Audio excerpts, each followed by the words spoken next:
between share and reactions. I got it. Yep. Okay, so I'm going to take over the meeting for a minute here, if I can. Pardon me while I deal with my own stupidity.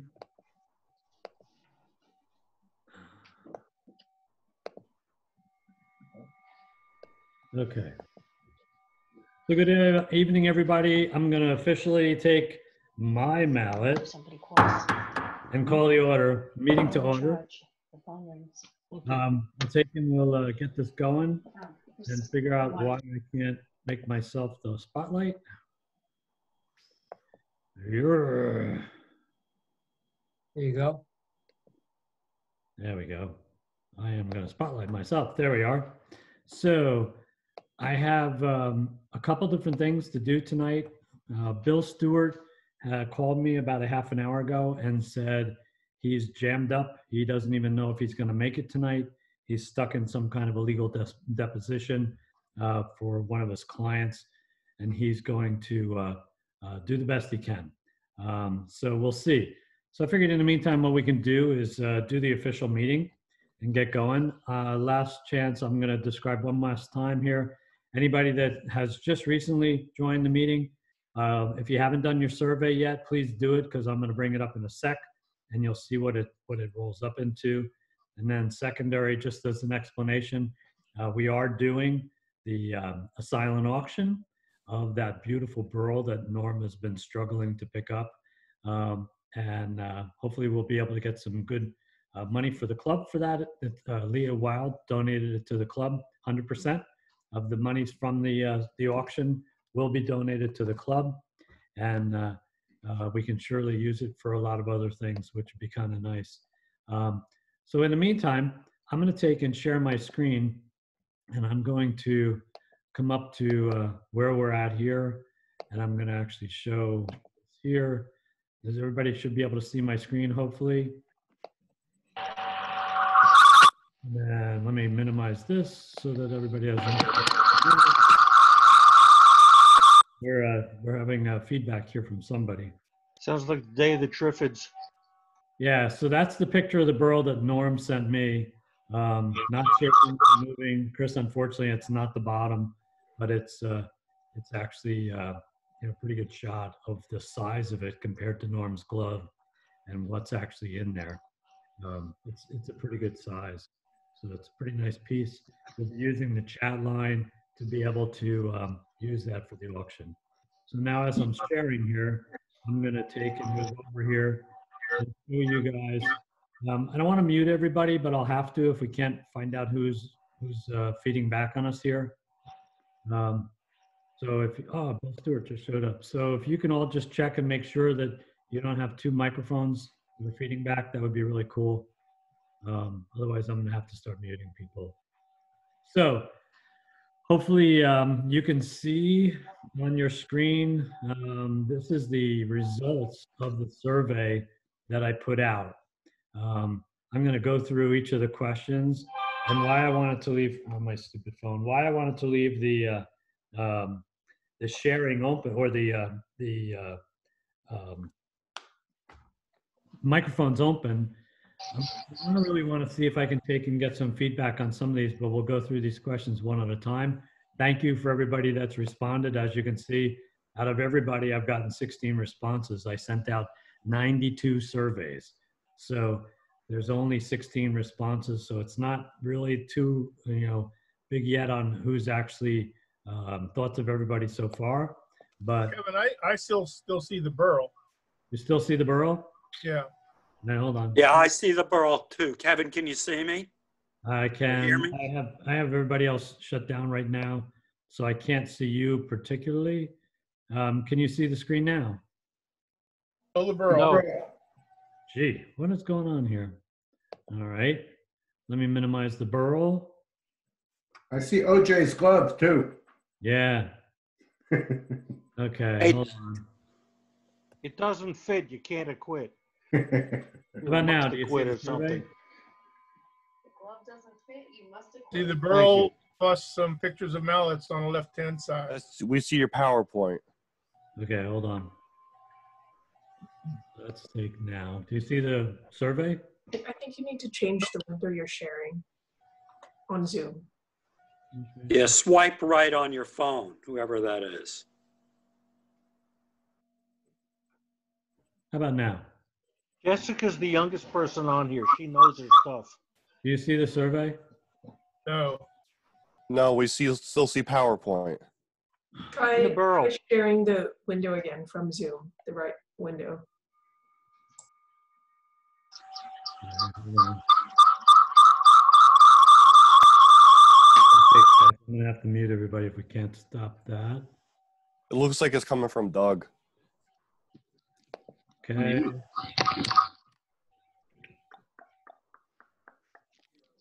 You know what I'll do is I'll kill that, and I'm gonna uncancel my spotlight.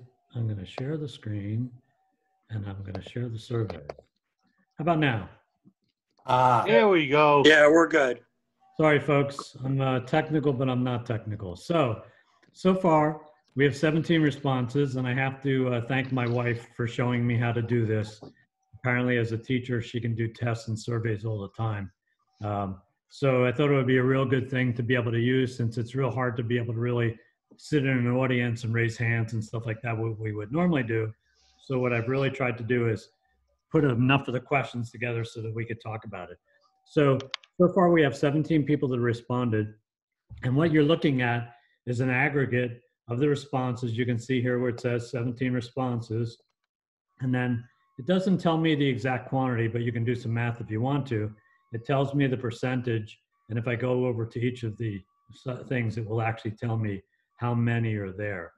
So I tried to make this so that we could go through and be able to figure out, you know, how we wanted to continue. One of the hardest things that I've really had to do with this last couple of months is to, you know, take what we used to do in person all the time and somehow get it virtual and be able to make it so that it was not only fun and interesting, but we didn't break the bank, and we, you know, really tried to do as best we can. But we're kind of at a point right now where we need to figure out how to continue, and then also what do we do for 2021. There's been a couple of questions in there about, you know, meeting types, a couple of questions about what are you actually doing, a couple of questions about what is it that you'd like to see, and then a couple of questions about, you know, your involvement with the club. So we'll go through them. But as you can see, the website so far isn't being used really heavily, and that backs up what I've seen because I get traffic studies from the website every week. The better than half of the people that responded, so we're talking 8 people here. It's not a really good representation of our full membership, but 8 people you know, really haven't used it at all.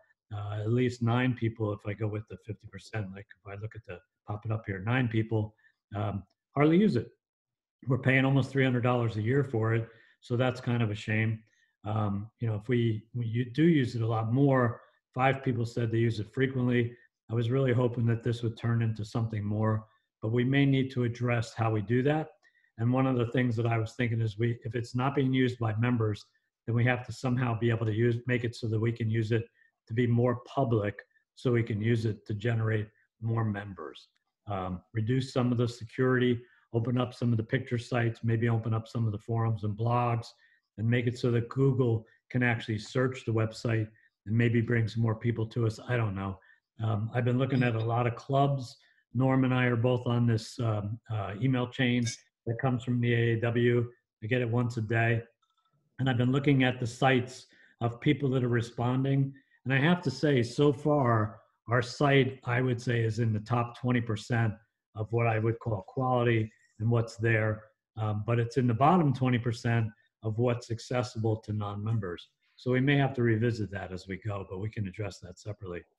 One of the other things that the board did in our last board member meeting, we were trying to figure out how we could actually pay for stuff, since we can't physically walk over to Doug and hand him a check anymore. So one of the things I was looking for was, you know, would you be willing to use a credit card on the website or not? And the website has that capability. And fortunately, 82% of you said that, you know, not a problem. I could pay on the website. About 20% have said no, but we can work some things out, even if it's most of the people pay on the website and some people mail Doug checks, doesn't really matter. And then as far as payments, I asked to see how you could pay. I have a PayPal account, I have a credit card, I have a debit card myself, but how would you be able to pay? And unfortunately, pretty much everybody that's there, except for 4 people, were willing to use whatever it took. So that may be something we'll turn on quickly on the website. And then we get into the meeting venue. What are we actually doing? We change the meetings. What's about there? So now looking at this graph, I really wanted to see how people liked the virtual meetings. And you can tell by the colors. The blue is everybody that really liked it and thinks we should stay the same. 6 people out of the 17. 7 people out of the 17 said, the virtual meetings are really cool, but would like to be able to do something else as well, which I'll call the hybrid model, which is what we talked about in the board meeting too. So we have that capability. So if you take the 2 together, almost 77% of people in the club that responded really want to stay virtual, but would like to have something else. And I have 4 people who said, don't like the virtual meetings, want to go back to the in-person meetings as fast as possible. So we can talk about that a little bit more, but I really like the idea of potentially being able to do this.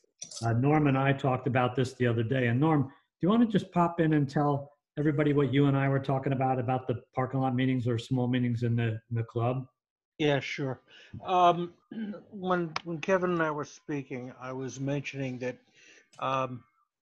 Ray, Tom, and I took Ronnie out for lunch to say thank you and basically goodbye.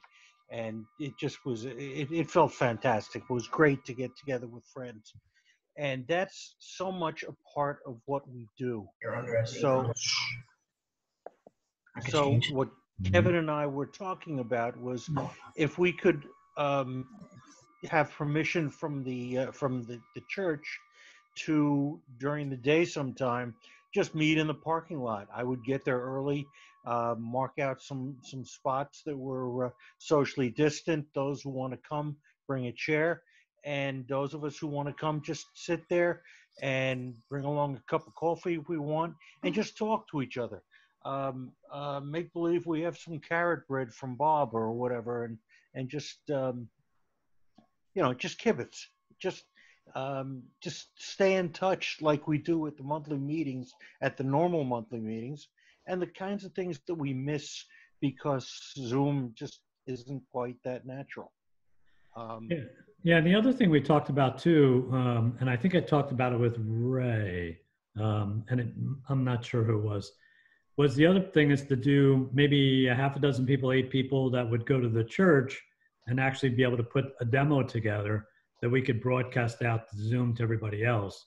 Right. So anybody that was comfortable to go to the church, we would set up the lathe if it was a demo, be able to have a couple people live it in person, but instead of live streaming it, we would do it through Zoom, so it would be interactive, and we could have, the ability to do the camera work as well.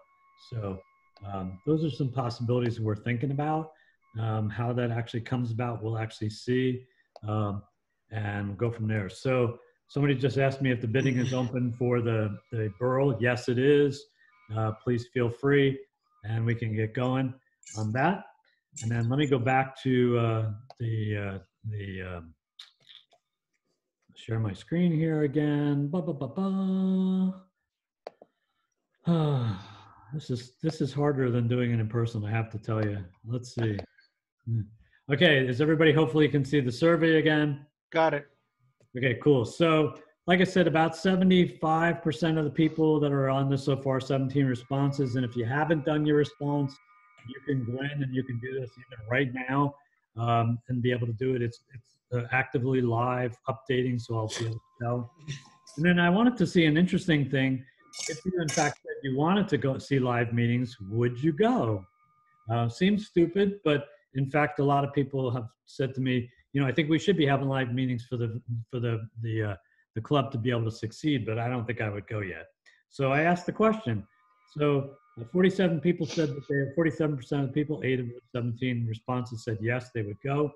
29 out of the 29% or 5 people said they might go.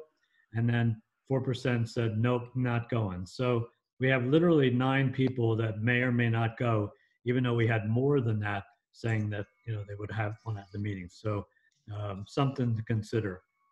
And then Norm and I were chatting again. We talked about, you know, with COVID, how many people are actually working more? Is you know, turning wood something that you're doing, you know, to be able to keep yourself sane, literally. So I asked the question, how many people are you turning, if you've been turning more than the last 6 months, less than the last 6 months, or not turning? You can see from the colors, about 35% of you have said, yeah, I'm turning about the same. Only 17% said I've been turning more. And again, when I pop it, that's 3 people. And the bulk of the people, 8 people, have said I've really only been turning a little bit over the last 6 months. So I think, quite honestly, that's probably like normal. I don't see any really differences and changes. It doesn't affect the club, but I was just curious how it would go. And then Tom spends a ton of work doing the challenges, between searching for all of the videos, searching for what we can do. So I wanted to really see what we were doing as far as the challenges and what was there. And I wanted to see if people were actually doing the challenges or not doing the challenges, or what they were doing. As you can see, almost 3/4 of you people said, I do a lot of things, including the challenges and the demo items. 17%, which was 3 people in this particular 17 survey, said they only do the challenges or the demo pieces. And only 1 person said, I haven't tried any of this stuff. So that's pretty good. I mean, we're getting people that are really, you know, doing the projects, doing the challenges. And I think by today's mallet display, you'll see that that's true for this one as well. So bidding's up to $25 for the burl. I'll keep giving you updates as I go here. Going into the projects that we did in both the demos and in the challenges, I tried to get a sense of who has done what. The Cryptex box was really fun. I'm one of the 2. I did mine. I thought it was really a lot of fun. And then I also did one of the sea urchin ornaments as well. A number of people did the mallets, and then 13 people did, you know, a number of the other things. I couldn't make the list too long, or this graph would have got really ugly. And only 1 person, again, said they hadn't really turned anything, which is okay. And then getting to the actual meeting question. Any questions so far while I'm droning on? Anybody on the section that I just did at all? Anyone? No one? I'll take that as a no. Okay, so satisfaction with what we're doing. 75% of the people happily to say we're really happy. 25% were sort of happy, which I'll take that really well, because I wanted to give everybody an opportunity to say good, bad, or otherwise. And it sounds like we're hitting our stride pretty well. Very happy, show and tells and things like that. With the shop tours and some of the other things we're picking up. I think it's going to be cool. And Bill, I saw that you joined in. We're going to slow you down just a little bit, give you a chance to settle in here and do some more of this stuff. So we'll get to you in a minute. That's fine. Does that work for you? That's fine. Good. Okay. So don't rush. And then meeting demos, one of the things that I've been trying to keep an eye on is not only our costs and what we're doing, and we've been extremely cautious, I'll say is the right word, with the treasury monies, as we've been trying to figure out how to do the drawings and how to do some other things. The auction tonight is the first time we're actually doing a fundraising thing in a meeting since COVID. I actually attended a meeting out in Milwaukee, I think it was, where they actually run a 50-50, and I wanted to see how they did it, and they use PayPal. It was pretty cool. And they do a random number generator, something similar to what somebody did for me with the for slides. We might be able to do, one of the members did this really cool slide thing that turns a number. So we may be able to do that. The other thing that happens is it actually issues numbers when I log everybody in. So we may be able to do that too. But everybody seemed to really like the mix of having professionals as well as our own members. And then only 1 person, I think it was, said that they really would prefer professional demonstrators. And I think that's a pretty good section. So really being able to do potentially hybrid meetings where we can have some of our own people in the church and also be able to do a Zoom with it as well might be a good thing. And then people like Ronnie and I forget the gentleman's name that's in Maryland, could still attend and be able to do that and still be able to participate, which I think would be really work out well for everybody. And then meeting costs, this one was a total surprise for me, I have to say.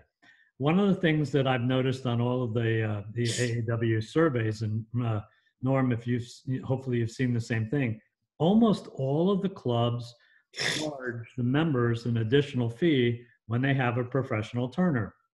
So if you figure a professional turner costs us between $250 and $350, $400, depending on who it is and what's there, being able to kick in a couple bucks is not such a bad idea.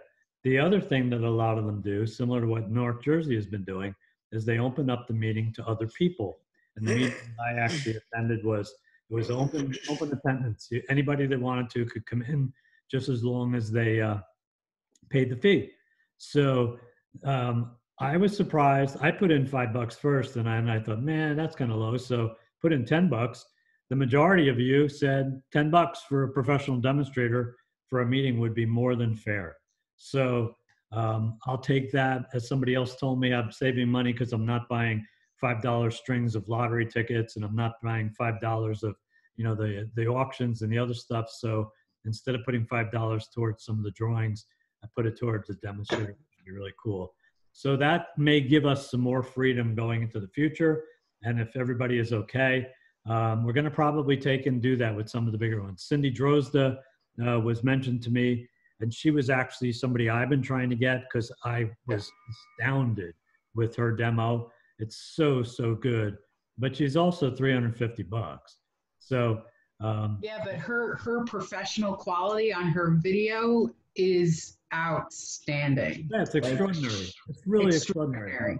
You don't even miss the fact that you're not in person because she's so good with the video. Yep, her video I watched was the finial one, and I was actually with her live, and I don't know if I remember saying it or not, but in the middle of the demonstrator, she broke the finial, and she actually was able to take and start again and rebuild it. And fix it. Yeah. It was amazing. I was just amazing. I'd love to have her on, but the cost of time. You're already on. I actually heard from somebody else on maybe one of the AAW forums that she's even better now that she's been practicing for a while. Yeah. Yeah. Yeah, so, she's pretty totally amazing. worth every penny. Yep, she really is. And I'd love to have her into Kevin. Yep. I'm not trying to upset anybody else, but I think $10 is a little on the cheap side to get a professional in, and I would be personally more than willing to pay more than $10. Not for everybody, but for the big ticket names. For the big ticket names, I think $20, $25 is not asking a hell of a lot. In the past, when we did it in person, we did as much as $25 a person, I believe. Yeah, I don't disagree with that. And I think what we might do, I think that it's always pretty necessary with a club like ours when we've got some seniors that may have some limitations. We may make it so that you could donate up to, or it could be a minimum and a maximum or something like that, where we might be able to see how that goes. I'd like to believe that an honor system with everybody would be good in this kind of a club, and say, look, it's going to be $25, but if you can't swing it, just drop me a note and we'll see what we can do, kind of thing. But whether we do it 5, 10, 20, whatever it is, I like the idea that everybody is more than willing to kick in some money so we can up our game and have more professional demonstrators and potentially really better ones at a higher cost. We've been picking some of the ones that are lesser cost, like the one we did. I thought the quality was just but it was the cheapest demo we've done so far. And it was Mike Peace, I think, and he even recognized that his quality was a little low, and he didn't charge us his full rate, so it worked out pretty well. But we'll put some stuff together and be able to make that happen, because I think that'll give myself and Doug and Norm and Tom better flexibility for being able to line up with vendors. Tom's been finding the most of them, but I think popular opinion, Cindy Drozda has got to be on the hit list. So, Norm, you got to remember, when we were charging $25 a head, first of all, it was for all day demos in most cases, and most of the money, if I remember correctly, went to buy lunch. Yeah. Well, So okay. you got Your point? Well, you got to balance how much is somebody willing to spend only for a demo when they're not going to get lunch. You know, somebody may have rationalized, hey, $12 on my 25 is because I'm getting a couple of subs and some sodas. No, I hear you. You're not incorrect. Not at all. I mean, personally, I agree with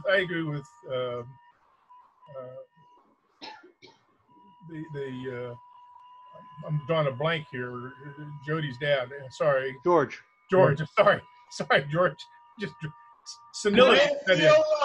Senility sets in. Hey, we're lucky. This happened to be one of those moments that I remembered his name. Yeah, I agree with you, George. I don't have a problem with jumping above $10, but I think the question is going to become, how many times are we going to go to the well? Okay. Yeah, and you know what, Tom? I think the bigger point is the level doesn't matter. The idea is that everybody is agreeable that charging an extra fee is okay. If you're gonna open it up to non-members, check with the demonstrator first, because a lot of them don't like it when you just at the end show up that you're letting people, non-club people in. Yep, absolutely, Chris. In fact, that's one of the things that when I went onto the AAW site in the contract negotiations for interactive demos, it specifically listed that. So we are and we will have to keep that in mind, because I think that's an important point. It's like I did one for a club out in California, and that kind of turned me off when, like, 2 days before, they sent me a link to their website, and it was inviting non-members to pay $10 a head to come in. Yep. And honestly, one of the things that was happening too is that the North Jersey club members, letting us in too, they were getting the same kind of thing. We haven't gotten too many invites lately, if you notice. It's not that they're not doing them. It's just that the North Jersey club had a professional demonstrator and they let some of us in, and there was a little grief. And I think, we haven't been providing some of the demos back, so we haven't been invited as many as we were. So Doug, it sounds like this is going to be something that we have to discuss on a case-by-case basis. Agreed. For whoever the let's try that again. Whoever the demonstrator is and how much we're going to charge and whether we're going to invite other people. Agreed. I totally agree. Kevin, let me interrupt for one moment, if I might. Sure. There are some people who've joined us who were not on originally, may not have seen the burl. Do you want me to, once again, do my Vanna White routine and highlight the burl? Yeah, sure. Why not? I think it's a good idea. Hold on. Let me put you in the spotlight so you can grunt and groan and we can all see. Okay. This is the burl itself. I always confuse you with Vanna anyway. Yeah. Why, thank you. It's the small waist that does it and the long hair. Okay, let me lift it. See if I can I thought it was the legs. Hey, you better believe it. Come on, muscles. Can you see the bottom there? Norm, about how big? That's like almost in two parts, two ends. Almost like three parts, actually. Well, what are the two spherical sizes? Like 9 inches, 10 inches? Okay, let me see what I can do here. Okay, this portion, 14 inches by 10. Okay. This part, 10 by about 10. And this part is about 9 by about 6. Okay. Cool. It's up to $60.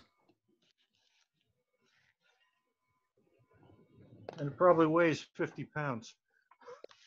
Okay. So again, anybody that was late to coming into the game, the chat window is the silent auction.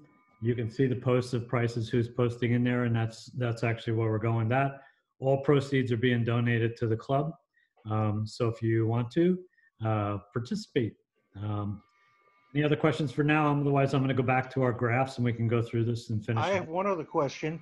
and that is Ronnie. Where are you calling in from? Oh, I'm in Fruitland Park, Florida. Hello. Ah, you are gone from our midst. I am gone from your midst. I don't know. Electronically, I'm still here. Okay, if you do bid on this thing and win, then you got to figure a way to pick it up. My problem is now is I don't have my furniture or any of my tools. I got nothing. All my stuff has been in Atlanta for over a week, and so I'm contacting attorneys trying to find out what my recourse is because I'm having to buy new furniture, and I mean they've got my stuff and they're holding it hostage, and the moving company, so they can't get a driver apparently. Is the deal. Wow. But it's life. We'll work it out. Yeah, that's not good. Good luck with that, Ron. Yeah, but chances are I won't be outbidding everybody on the bundles. All righty. Okay, so I'm going to go back to the slides. Hopefully it'll work this time. And does everybody see my screen again? Yes. Yeah, looks good. Okay, cool. So one of the things that I was interested in, I have a binder that's from like 2 years ago when Ray did a similar survey of what people wanted to see. So I tried to think of a few things that were definitely in there that people would be interested in seeing. And as you can see from the graph, I allowed you to pick as many as you wanted to. And I think everybody did, considering we had 17 people that responded. And if you add up all of those, numbers there, it's almost 50. So everybody picked 2 or 3, which was exactly what I was hoping. So any other thoughts or ideas that you wanted to see that I didn't cover that you would like to see as a potential subject for a demo? This might be the perfect time for me to mention something that it has to do roughly with the demo. I just got an email from Barry Gross that he is now doing a lot of Zoom demos. He has a 4-camera system, which he says works out very, very well. I have no idea what he's charging or what he's doing it specifically of, but we know it has something to do with pens. And the other thing is, anyone who's interested, he has just created a demo on his website of how to make one of his clockwork pens or clock part pens. So since he is a member, he is officially a member of the club, I did want to let everyone know about that. Yeah, that's pretty cool. Okay. So going back to my share. So I covered, I think, everything. And the one thing that got the most votes was unique projects, maybe because it was such a catch-all bucket. I know Tom had tried to do a chess pieces, everybody do chess pieces, and that kind of flopped. I'm actually going to start one myself soon. But bowl turning, vessel turning, deep vessel turning, finishing and embellishing, and then casting or wood sterilization seem to be up there. So I would love to take and be able to put a list of things together that people want to be able to see, and then if we can set Tom off or somebody else off to find a demonstrator or two, that's really worthwhile. That we could schedule up some demonstrators, and that would be a good thing to do. But I really like the idea that right now we pretty much have a really wide, possible selection of people that really want to be able to see different subjects. So it opens up a lot of good possibilities. So, and one category you might want to think about as well is shop-made tools and jigs. yeah, we did that not too long ago with somebody else. Who was it that did that? Was it Pete and Pete, right? Yeah, Pete did it with Sal's stuff. Okay. But I think that's, there's a lot of good possibilities there, and we can see what we can do on that space too. So that's a good, because I actually have it running a side old school piece of paper next to me. So, and that's actually something I've been working at. What I've been trying to do is put my shop together, and I've just completed my 3rd tool bench and holder and stuff. It's kind of crazy. So I'll give you guys a shop tour of my shop, hopefully in the not too distant future. So then we get to club management, and I think you all know where this one's going. So 56% of the people have never served on the board, and out of 17 people that responded, 43% did. Looking for volunteers, you can see the what's there. 37% out of the 17 people that responded, 6 people said no way in hell. And then I've got some yeses and maybes here. And that leads to this next question, which is what Norm and I were actually talking about. And I got this idea from another club. So giving you a little bit of background, my meeting last month, I told you I'm at the end of this year, I'm going to stop being president.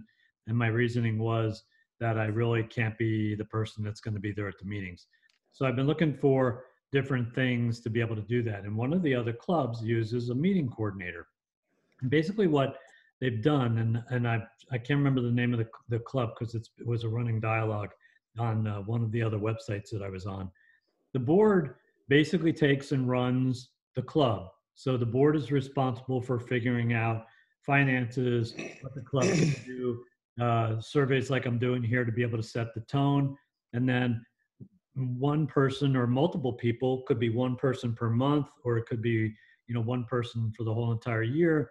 Instead of serving as a board member, quote unquote board member, they operate as the meeting coordinator. Tom is sort of doing that now with the challenges.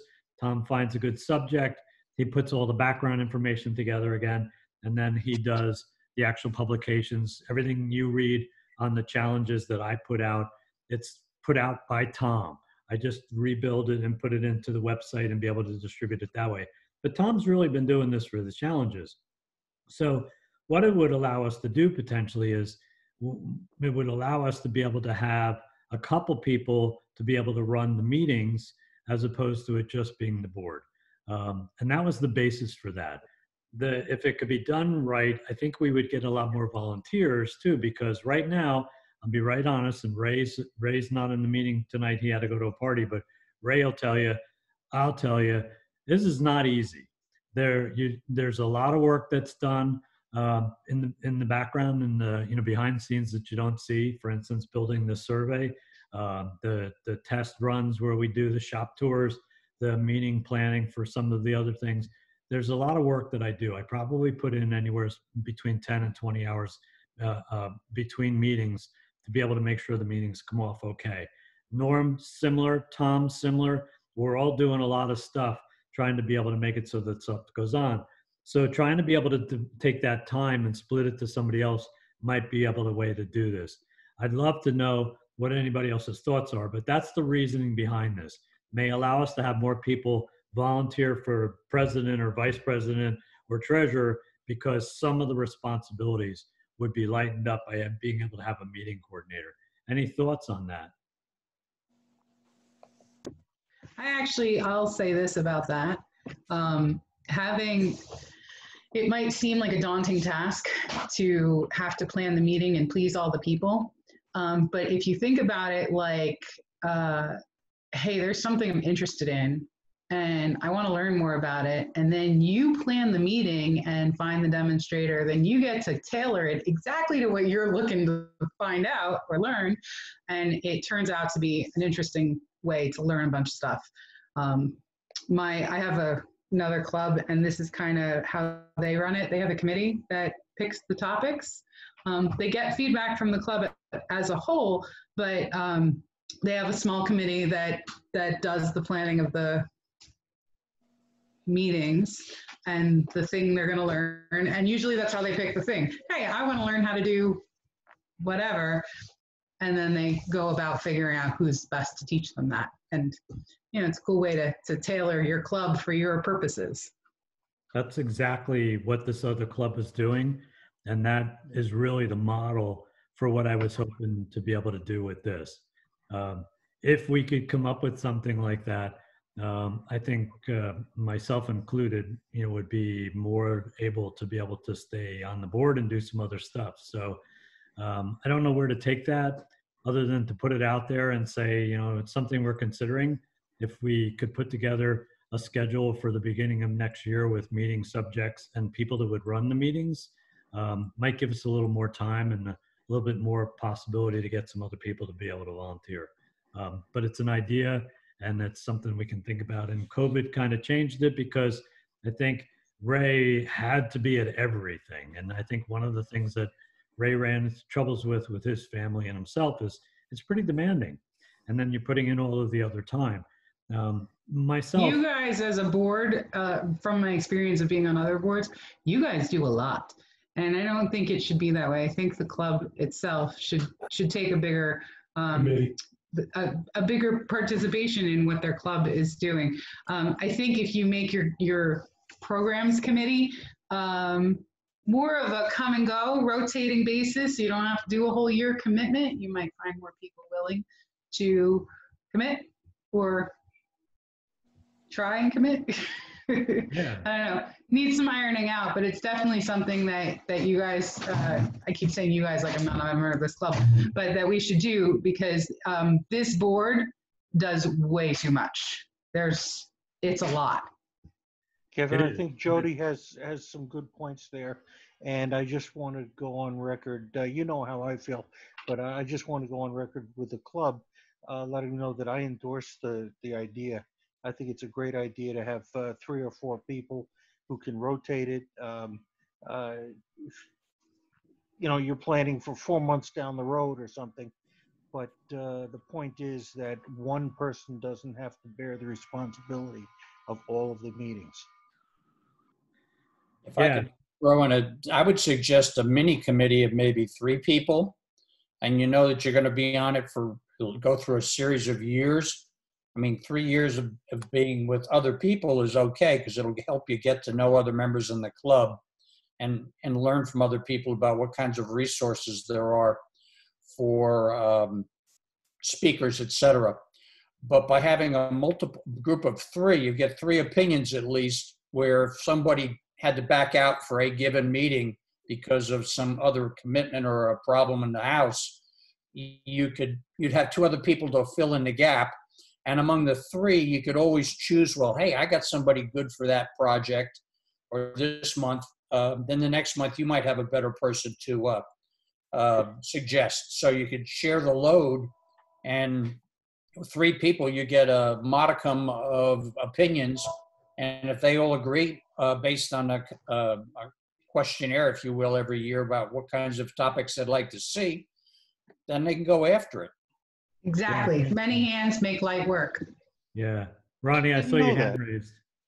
Yeah, I just, this may be stating the obvious, but just from a lifetime of managing volunteers and in the church setting, which is not terribly different, that if you're going to have multiple people trying to manage a larger group of people or their activities around a larger group of people, you need to have a pretty solid framework.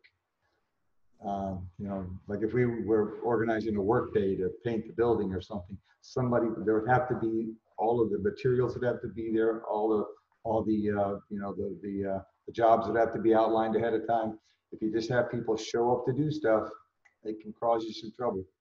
Yeah, I totally agree, Ronnie. In fact, it's one of my fears with this type of a setup. I mean, each of us know what we're able to do. And I think that nothing would be worse than going to a meeting and having it really not function well. And Ray had it pretty well, you know, refined out to how things would go. Hopefully you guys have seen a fairly decent year so far this year. But what we'd have to do is give some guidelines and set a real framework for what could be done and how it should be done in order to be able to do that. And I totally agree, Ronnie. It could make or break this type of a function. Well, I got a question. There's according to my list here, there's 18 participants on this call, and 17 people answered your survey. I'm wondering, how do those 2 numbers overlap? And are we kind of preaching to the choir that this is the group that responded to the survey, and we're not truly getting a broad spectrum of the club's opinions? I know that's an anonymous survey. Well, I think it is, right? So you can't say who responded. But I'm just kind of curious, raise of hand, who's out of the 18 here, how many of you guys filled out the survey? Great question. Okay. Tom has a very valid point. You know? Yeah, and unfortunately, I hemmed and hawed whether to make this anonymous or not, because straight up, Tom, you just voiced what was in my brain when I was putting together this survey, and it was exactly that. And if I look at the people who go to the club website, because I can see those people, and I do know when you log in and when you log out, not to be prying and intrusive, but it gives me a report. These 17 people or 20 people that typically come to the Zoom meetings are the same people that go to the website and are the same people that typically participate in the things. And we've got 45 other people that sometimes they're there and usually they're not. So it is interesting, but how do you manage to the group, but yet have only 17 people really working at it? Go for it, Ronnie, again. Just again, probably stating the obvious. I've been involved in probably, gosh, a couple of dozen churches over the last 45 years. And everywhere you go, no matter what, you've always got the faithful few. You've always, I mean, almost any organization is going to be that way if they're not paid. And that is that if you've got any club organization, I've belonged to several hunting clubs and fishing clubs, and you've always got the faithful few, which is usually 10 to 15% of the membership, and the other guys are just tag-alongs. Yeah, I don't disagree. I see a couple hands raised. Just speak up and we'll go. Yeah, I'm active on the Lucid forum, like club, and the last meeting, Alan actually raised the question of a bunch of clubs, and a majority of the clubs all have the same issue, where a majority of the members aren't in depth with computers and being able to access Zoom or know how to operate it. Yep. Yeah, that's an issue. I know I had a couple of members that sent me emails and said, I'd love to do this, but, and most of it's because of technical issues or, you know, not skilled or whatever. I've offered to do some hands-on training as well for people to help them be able to do it. It is an issue, but I agree with Ronnie. I don't care whether we were meeting out in the parking lot of Wawa where everybody would be able to get free coffee and get everything else. There would still only be 20 people there. So it is the core people. And I think that, you know, does the core people, we make the meetings like we want to make the meetings because we're always making them for ourselves? Or do we try and make it so that it's the popular opinion? Well, 17 people responded. If you had an opinion, I sent it to like I said, to almost 100 people, and I only got 17 responses. So maybe I'll get more responses tomorrow. I'm leaving the survey open. I'm going to leave it open for 2 days, see what comes back, and then I'll publish out the final results to everybody. But again, it's a shame, but it's true. Some people come. Kevin, Kevin. Yes, sir. Bill. Where is the survey? I'm sorry, I've just been real busy. It's in the, it should be in the ASWT, the Google Groups emails, wherever you get those. Because I sent it out from the Google Groups. It's actually a function within Google Groups. Kevin, I used to do market research for a living, and we used to rely on surveys. This goes long before the technology of doing it online was available. If we got 2 to 2.5% response rate, we were real happy. Yes, wow. So we're at a roughly 20% right now. If you figure 60 active members, 99 or 97 in the Google Groups. But if we do 60, so then I got about a 27% return, I guess. So I should be okay. That's pretty good. Okay. Yeah. Unfortunately, it's always the same 17 people, I think. Yeah. There's 40 people out there we don't hear from on a regular basis, and that's a shame. But I think you also have to look at the fact that if you do have a 27% response rate, that's probably representative of the entire group. Yeah, I would agree. If I could just say that, you know, I think what's true for this club is true for churches and every organization I've been in. That faithful few are almost always the most mature in whatever the subject is. In other words, if we have the 17 or 18 in this group that are steering the ship, we'll say, chances are those are the guys that are the most committed, that are the most proficient, at the craft. And I think that it would not be a wrong aspiration for the 40 or 50 or 60 less active members to pursue the same things that those most mature members are. Does that make sense? Yeah. I got it. Kevin? Yes. One more thing, as far as the meeting coordinator or volunteers, I think lots of times also is with people working or, life just happening. Some of them might be just a little, I guess, taken aback because they don't know what's exactly involved or how much time. So maybe some people would love to volunteer, but don't, because they don't know the involvement and the time, and they don't want to commit to it when they can't. No, it's fair. I totally agree, Susan. And I mean, Norm will tell you it took Ray and Norm, what would you say, Norm's half a dozen meetings to convince me to take this role. And I think it was half a dozen meetings, some threats, some cajoling, and some promises which haven't come to fruition yet. Yeah, but you know what? I think it's true. And Susan, to address your question, at the time, I said to Norm and to Ray, one, I was just beginning to retire. I'm selling my house. I was moving from house A to house B. I have more stuff going on in my life that's slowly starting to slow down. My wife is retiring next month. Life's been crazy. So I hesitated to do this, but Ray really was kind of fried. So I jumped in and did it a year sooner than I had planned on it. And I think, and I'm going to go out on a ledge here. If I had the ability to have a couple people that actually picked up for the meeting stuff, because my big issue is the meetings and being able to run the meetings. If there were some people that volunteered to be the coordinator, I've already agreed to be able to do all the web updates and some of the other things. I probably would stay on as president. I just know I can't do some parts of this job. And one of them is, planning and running all of the meetings, because I'm not going to be there. But if we can somehow be able to adjust that. But Susan, if you volunteer for this job, it is a challenge. There are a good couple people that really do a lot of work. I mean, I can't thank Bill and Chris and Norm and Doug and Bruce as well. I don't know who else I could name who have volunteered their time to be able to do this stuff, and it's made the job easier. But, it depends on how much work you actually do. And like I said, it's easily 10 to 20 hours between meetings that I put in each meeting month in order to keep the website up, to be able to put out the meeting notes and to be able to do all the other stuff. It's fairly a lot.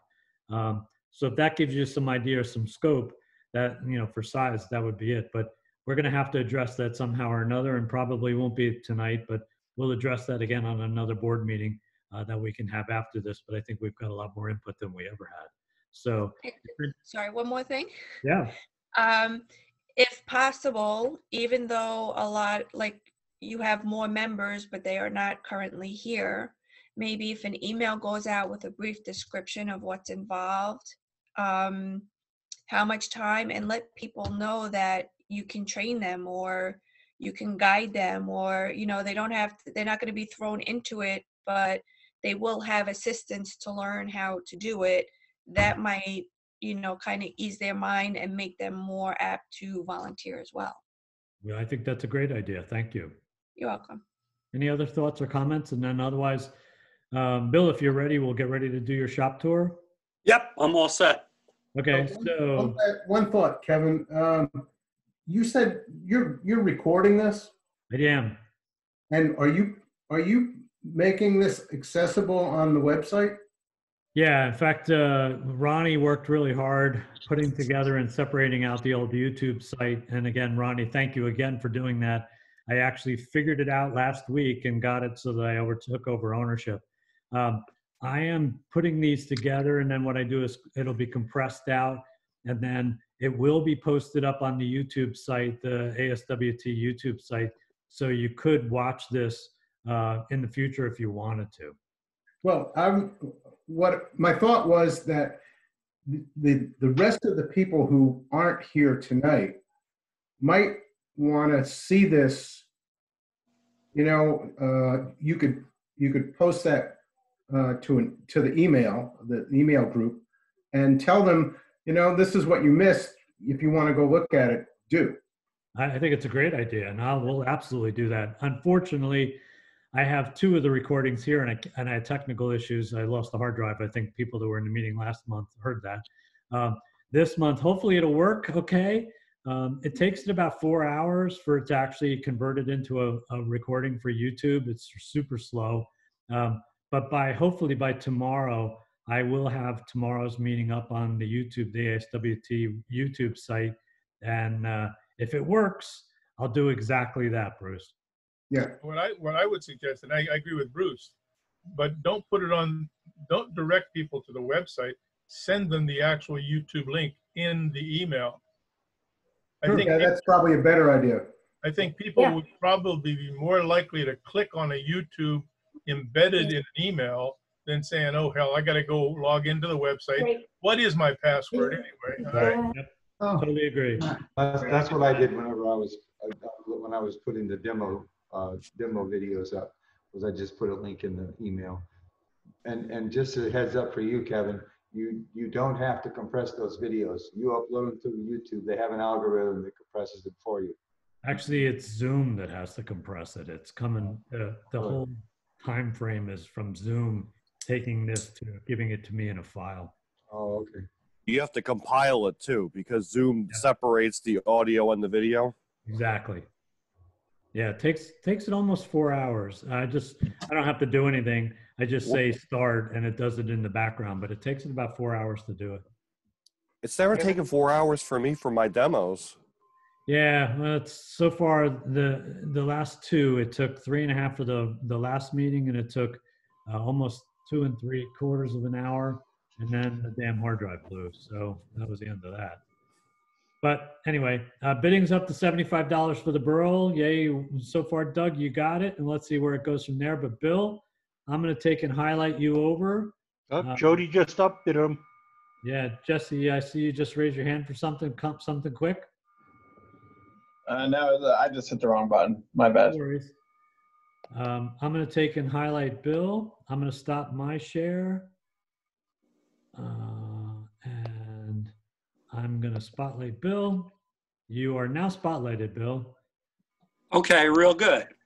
So let's start with a tour of my shop. And that's just a workbench. Anyway, I'm just going to walk you around real quickly here. First, my shop is 13 feet wide by 25 feet long. You can see over there, I've got a storage area for wood. My table saw, which is primarily used as a table, as it is in most shops, to put stuff on. I've got my grinding station over here with 3 grinders and also a Worksharp 3000 that I just got. My lathe is over here. It's a Jet 1642. It's the same one that we have for the club. I've got a workbench over here, bandsaw over there in this corner, and then my drill press here. And as you can also see by the ducting in here, I have a central dust collection station, and I also have a air scrubber on the ceiling here. So let's walk over and start on this side. First off, I've got my wood storage area here. These are shelves that I built specifically to keep turning stock on. And I actually have it arranged now by different types of woods. This is the maple section up here. Then down below it, I've got pear and some cherry. I've got holly over in here. And over there, there's walnut. We go down below. That's the oak section. And I've got some cedar here. And then just sort of assorted crap in there. And then I've got scraps on the floor. I've got a few exotics that are up top that I'll probably never turn. You'll also notice over here that I've got stereo speakers in my shop, one over here, one over there. I designed and built those probably about 20 years ago. They are rated at 200 watts each. They have a theoretical low-end frequency of 38 hertz, and they go to 20,000 hertz. It's kind of the range of human hearing. And they're hooked into an amp upstairs that's hooked into my computer. So I can listen to like Spotify. I've got roughly 50 million songs at my fingertips, and I can control all that from my cell phone. Now let's go over to the table saw. One of the things I've been doing lately, and this I just use kind of a storage area for stuff that's come out of my kiln, is I've been experimenting with something called Pentacryl. Let me just pick up this bottle here. And what Pentacryl is a wood stabilizer. And if you soak wood in it for a couple of days, they say 1 day per inch thickness, and then let it dry, it doesn't crack. And I actually bought this bottle probably about, 5 or 6 years ago, and I just never used it. But then I was over Tom Pushker's house, and I got some pieces of ash. And this is a piece from a crotch. You can see where the two pieces come together. And if there's anything you were going to cut that was like guaranteed to crack as it dried, a crotch is pretty much is. But Tom, I guess that was about, maybe a month or so I was over and got this. I soaked it in Pentacryl. I'm letting it slowly dry, and there is not one crack in it as of yet, nor is there in this bowl here, or this big piece here that was also soaked in it, or this rough turn bowl here that's drying. And the other thing that I noticed about this rough turn bowl that was soaked in Pentacryl is it's in the process of drying, but it also hasn't warped at all, really to show, any issues, much like other stuff that was in my kiln has, looking at some of this other stuff here. Bill, let me interrupt for just a second. For those of you, the ash that Bill's referring to was a tree that was live and well and fell over during Isa or whatever it's called, and that came down on August 4th. I think Bill probably cut it sometime toward the beginning of September. Probably about then, I think. Yeah, and it was just laying in the street until then. So it is as green can be. Do you have to heat set this Pentacryl like in the No, you guys should ask questions, and just interrupt me. No, it doesn't go in heat. You just take it and dump the Pentacryl in a bucket, or I used a big like Rubbermaid thing, laid this in, and you let it soak.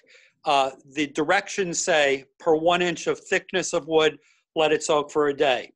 There's so no vacuum chamber or any of that nonsense. No, none of that stuff. That sounds easy. Yeah, it is. Can it be reused? Yeah, it could be reused. So what I've done is I poured this whole gallon out a few times, and each time a little bit less comes back. You can see when I started, I drew a line here. That's where the line was. And now I'm down to here because all of that's soaked into these pieces. But, it hasn't really warped. None of them have cracked yet. What I may try doing is take one of these and throw it in my kiln and see what that does to it to kind of speed it up a bit. That was a question I was going to ask. Did you take moisture determinations along that route?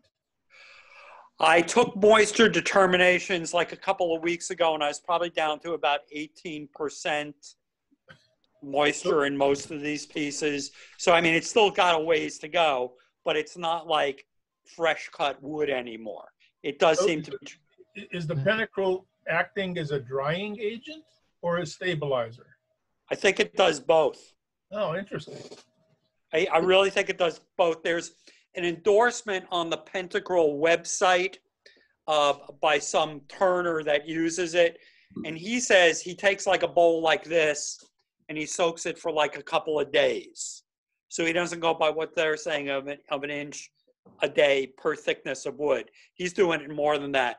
So seems like his seemed to be like a real life critique of this stuff. I've been kind of following his guidance. But what I'm going to do is one of the things I do at our website is I have a blog called Drawing Wood. When I get to it, hopefully within the next couple of weeks, I'm going to start writing this up on my blog to, you know, look at how it's going and talk about what I did and everything else. But I could see kind of a real future for this stuff because honestly, from my experience in drying wood, you know, where you've got grain that runs like this, that's so beautiful. you're going to be looking at cracks right and left because there's so many forces going on. And this is like perfectly stable. My only problem with this is that the center here, I'm down to like probably 1 millimeter of thickness. So I don't know what I'm going to do on the bottom. I go through the bottom on this, which will probably happen next. But did you green turn that before you soaked it, or did you soak it first and then turn it? No, you green turned it, right? I green turned it and then I soaked it. Okay, that makes more sense. And this particular piece here, though, this part hasn't been turned at all. That was just actually sawed in one of my jigs. And the warpage in this right now is because of the jig in my bandsaw, not because the wood warped. So this one hasn't even been turned at all yet. And I was going to hope to make like a tray out of that, you know, and we got to see how it goes. But I've got no cracks so far, so I'm real happy with that. That's great. If you're successful, they are going to be beautiful pieces. That's some very fancy grain. Yeah, I hope so. Well, I'm very thankful to the guy who gave me the wood. Bill, are you submerging that wood in that solution? Yeah, I submerge it in it. In fact, this one here, you'll notice is kind of dark and blackish. Yeah. And that's because I took a 5-pound weight from a barbell and I threw it on top of it. And the Pentacryl like melted some of the paint off into the wood. But hopefully this comes right back off when I go to final turn it. So what kind of finish do you use, and do you think it will change how that turns out? What do you mean in terms of like the dyeing? I'm talking about like if you use an oil finish or something. Do you think the Pentacryl having soaked into the wood? I don't really know. I don't really know what it'll do yet. I honestly have no idea. It's seems to be a little bit different than character than pure untouched wood that you can tell there's something on it. If anything, I think it may darken it a little bit. That was actually a question I was going to ask too, because to me, you're changing the absorption rate of the wood. So depending on what kind of finish you put on it, if you're going to paint it, I don't think it's going to make a difference. But if it's going to be anything that has to absorb into the wood, it's going to definitely be different. Yeah. Along those, Bill, I'm wondering, what's that have to do? How does that affect the food safety value? Or, I mean, I have no idea. I'll eat some stuff off of it and see if I die. Yeah, make sure your wife lets us know. Yeah, right. Okay, so anyway, but I'm going to do more on this. The results I've gotten from this stuff have been promising so far, and I think it can really be. I'm noticing a lot of fine print on the label, so who knows? It has directions. I've read the whole label. It gives you 2 methods for putting it on.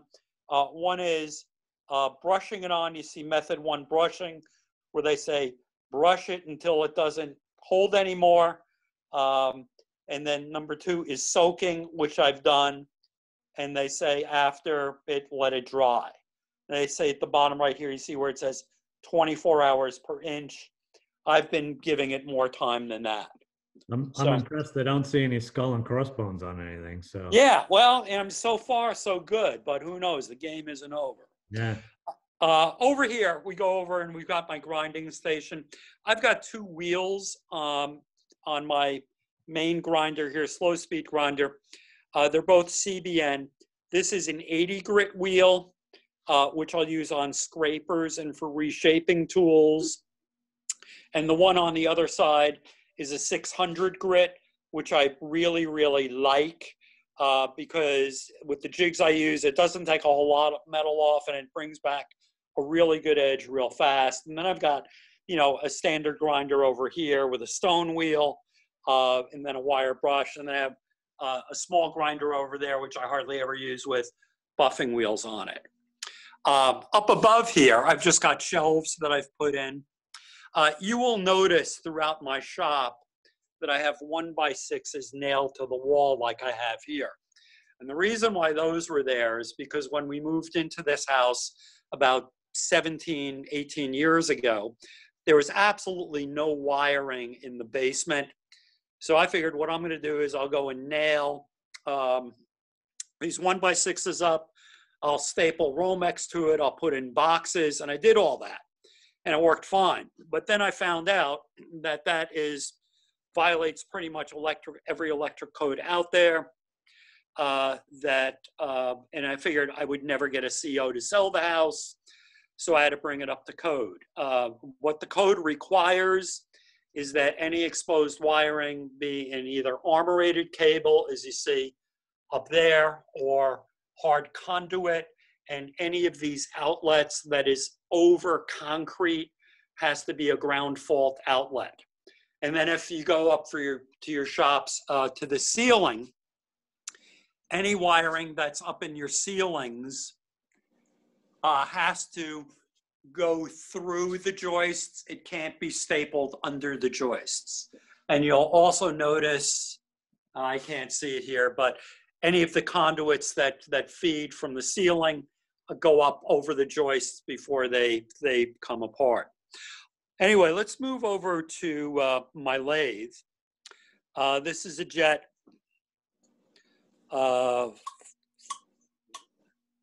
What is it, 1462? I forget what it is. And it's the same lathe that we have in the club. Now, one of the things I like when I'm turning is a lot of light. So I have two lights here. One is an LED light. This one's really bright. It's like a spotlight. But the other thing that I did, which was relatively inexpensive, that really throws off a lot of light, is I just bought a $20 desk lamp at Staples, made a little mount for it there, screwed it down, and I put a 70-watt LED floodlight in it, so it really does give me a lot of light. Underneath my lathe, I have a tool chest that I made. I got this idea from Pete Ladowdy, but Pete had originally, well, he had, and I had originally, cabinets in here. So I had a drawer up top that opened and closed, and then two cabinet doors below it.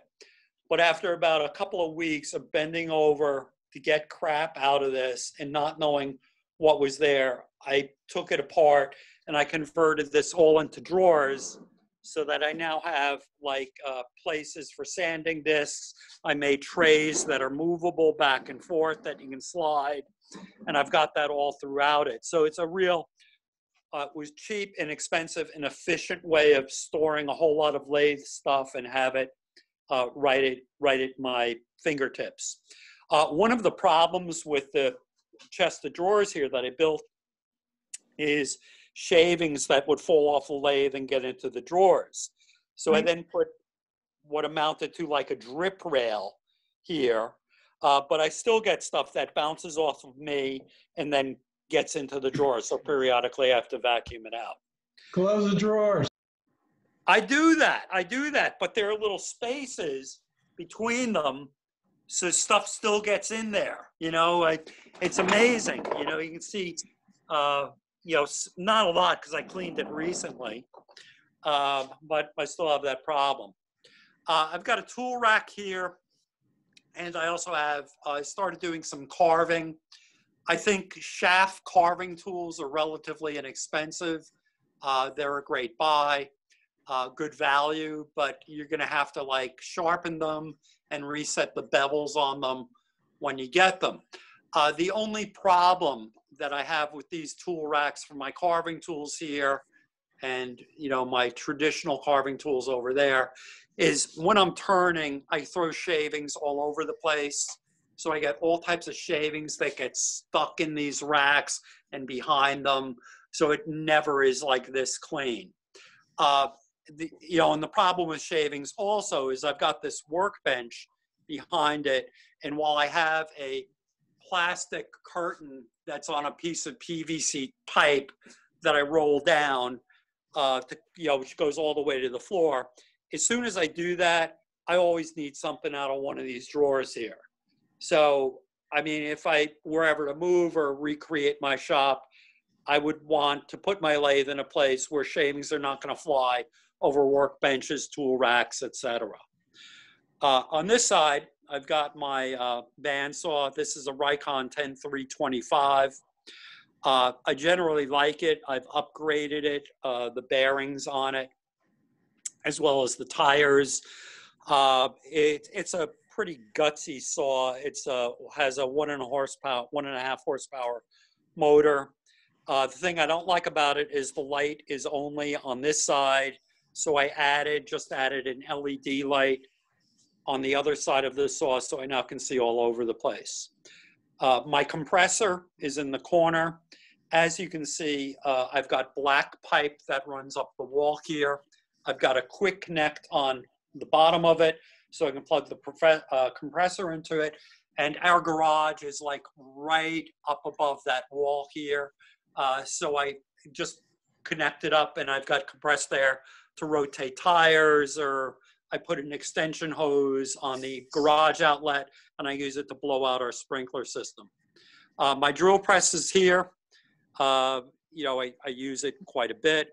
I just added a carving vise here that I got from Trent Bosch because I want to start carving and really embellishing stuff. This is another workbench here. I really like these magnetic tool holders that Harbor Freight sells. They're inexpensive. It was just a good way of keeping like a number of screwdrivers and stuff that I use out of the drawers and in a place where I could easily get to them. I've got a chop saw over here, which is right now above my bowl kiln. Now, let me just step back. My bowl kiln is that door that is right below the chop saw.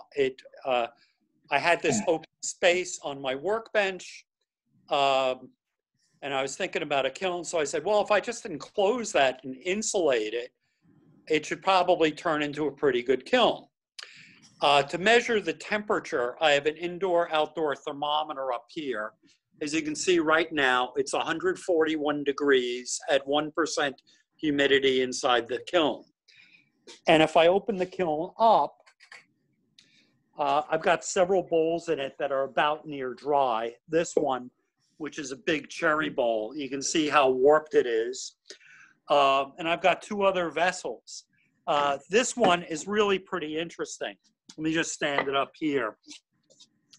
It's the one on the floor, because this is actually a log that all I did was I took the sapwood off of it, but the pith runs right through the middle. And as you can see, this thing is now pretty much totally dry. I weighed it this past week, and it had only lost a couple of grams from the week before. So it's about done, but it hasn't warped or cracked in any place. And I'm really kind of surprised at that. I'll probably go to finish turn it and take one shot at it and it'll explode. Hey, Bill? Also, yeah. How many light bulbs you got in there? 3? I got 3 light bulbs. They are probably all like, I know the far right one is 150 watts. And I think the other 2 are 75s. But that is getting me up to 141 degrees right now. Sweet. If you center your turnings like that around the pith, the radial rings are going to be equal all the way around. That's why it's not warping. Yeah, I know that, but I'm surprised I haven't had any cracking on the bottom here, and this is now dry. That's because you drilled the entire pith out of it. If you were to take a parting tool and right above that, the big lump in the bottom, yeah, part into your about maybe like a 3/4 of an inch diameter. Yeah, and that'll control the cracking as well, so that you don't have to drill the entire pith out of the bottom. Oh, right. Yeah, so yeah, I think I'll do that next time.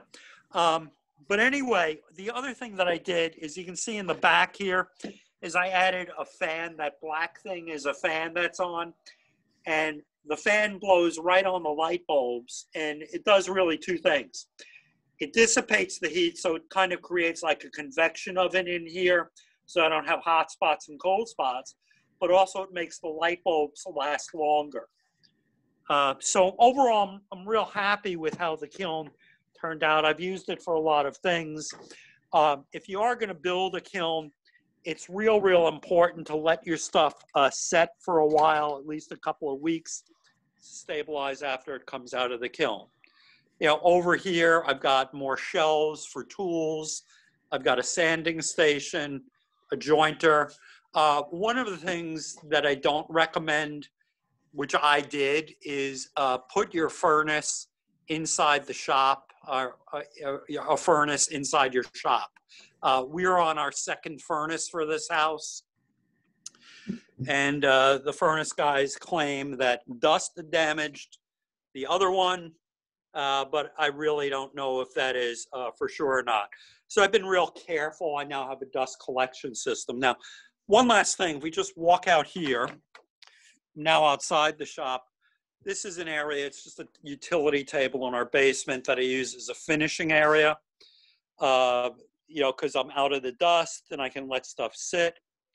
And then over here, you'll notice that outside of my, let me just step back for a second, the shop's back in there. You can see fishing poles on the wall here, but this is like a closet that I built here. And inside of this closet is my dust collection system. I have a 2 horsepower jet cyclonic system with a 6-inch duct that goes to the shop. The reason why it's in a closet is because everything here is insulated to cut down the noise of this. There's 4 inches of insulation in these walls, and there's about 10 inches of insulation overhead. So when this thing kicks on upstairs in our house, it just sort of sounds like the furnace is on. It's no big deal. In fact, even the door here is insulated. I built the door myself. It has 4 inches of insulation in it. By the way, in my bowl kiln, I use these styrofoam bats that I have back here to build panels for insulation. I've got like 4 of them left. If anybody wants them, just drop me an email and I'm happy to give them away to you because I don't see myself doing anything with them. And anyway, with all of that said, I'm happy if you guys have any questions at all, I'm happy to take them. We're walking back inside the shop now. Any questions? I have one, Bill. Yeah. You have in your shop a compressor. Is it noisy? Yes, it is. It's really noisy, but it's a 33-gallon compressor. So what I generally do is, like, when my wife isn't home, I charge it up, and then I've got air for like a week or so, you know, by the time the tank runs down. Okay. I was going to say, that closet where you have your air filtration system, that would be a good place to put that compressor. Yeah, but I don't have room in it right now. Yeah. The other thing. I know what that's about. The other thing with the air filtration system is we're going back out towards it now. Below the fire extinguisher, you see a vent on the wall here. Yeah. Well, that's a vent that goes into that closet. And inside of that vent is a furnace filter. So the air, I tried to make that closet as airtight as possible. So air comes forced back out into the shop, but it's like a HEPA system. It gets filtered again. Mm-hmm. Yep. Nice job, Bill. So anyway, guys, you know, that's my shop. Nice job. Sure. I've got another case of workshop envy. Nice now. job. Thank you. I definitely got some workshop envy. You have less space than us, but it's so much better organized. Well, no, when about a month ago, I told my wife, I said, you know, in a month, I'm doing you're going to do a virtual tour of my shop. And she looked at me and said, well, so the next month you're going to spend doing nothing but cleaning, right? And I said, yeah, that's right. Don't know anything about that, do you, Bruce? No, I wouldn't know what that's about. By the way, Bill, I'm also on my second furnace, But I had the room to put. I had to put a wall around my new furnace so that I wouldn't burn it out. Yeah. Well, this case, what I may do, I don't think dust is a problem now because I have the dust collector. But if I get any inkling that it is, I can vent the air intake to the furnace outside of my shop, which is what I would do next.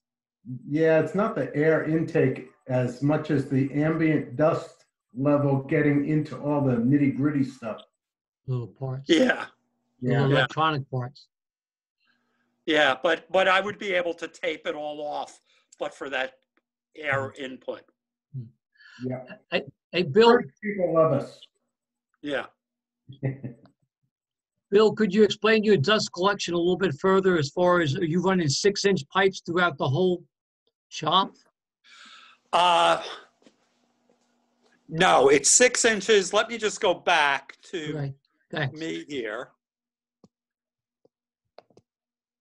Hang on, let me switch you over here, Bruce. Bill, hang on.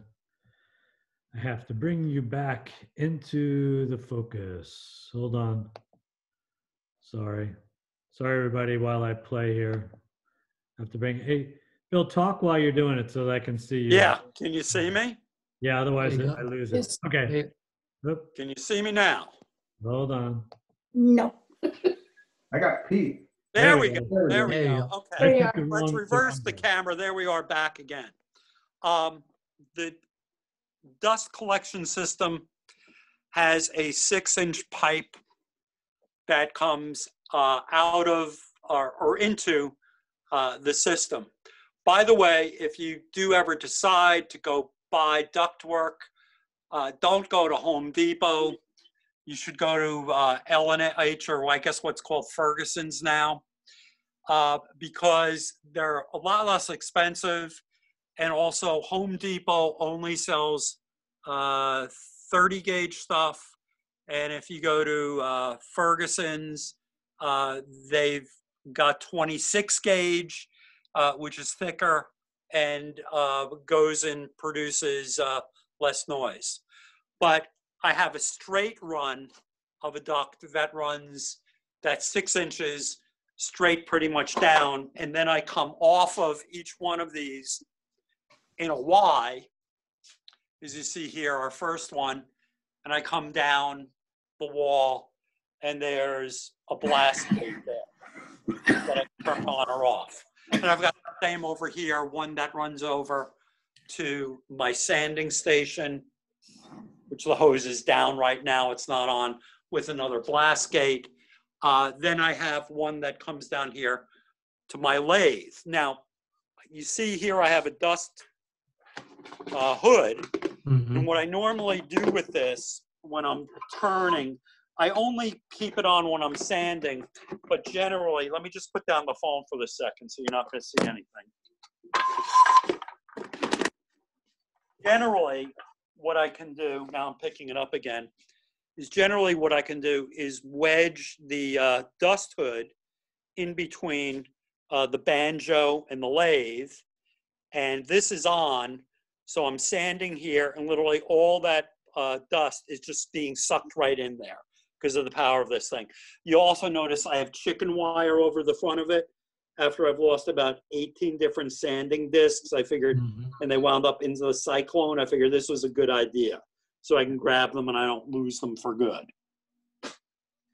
And then I've got an air scrubber overhead that I can leave on after I've even left the shop for a couple of hours to clean up whatever's here.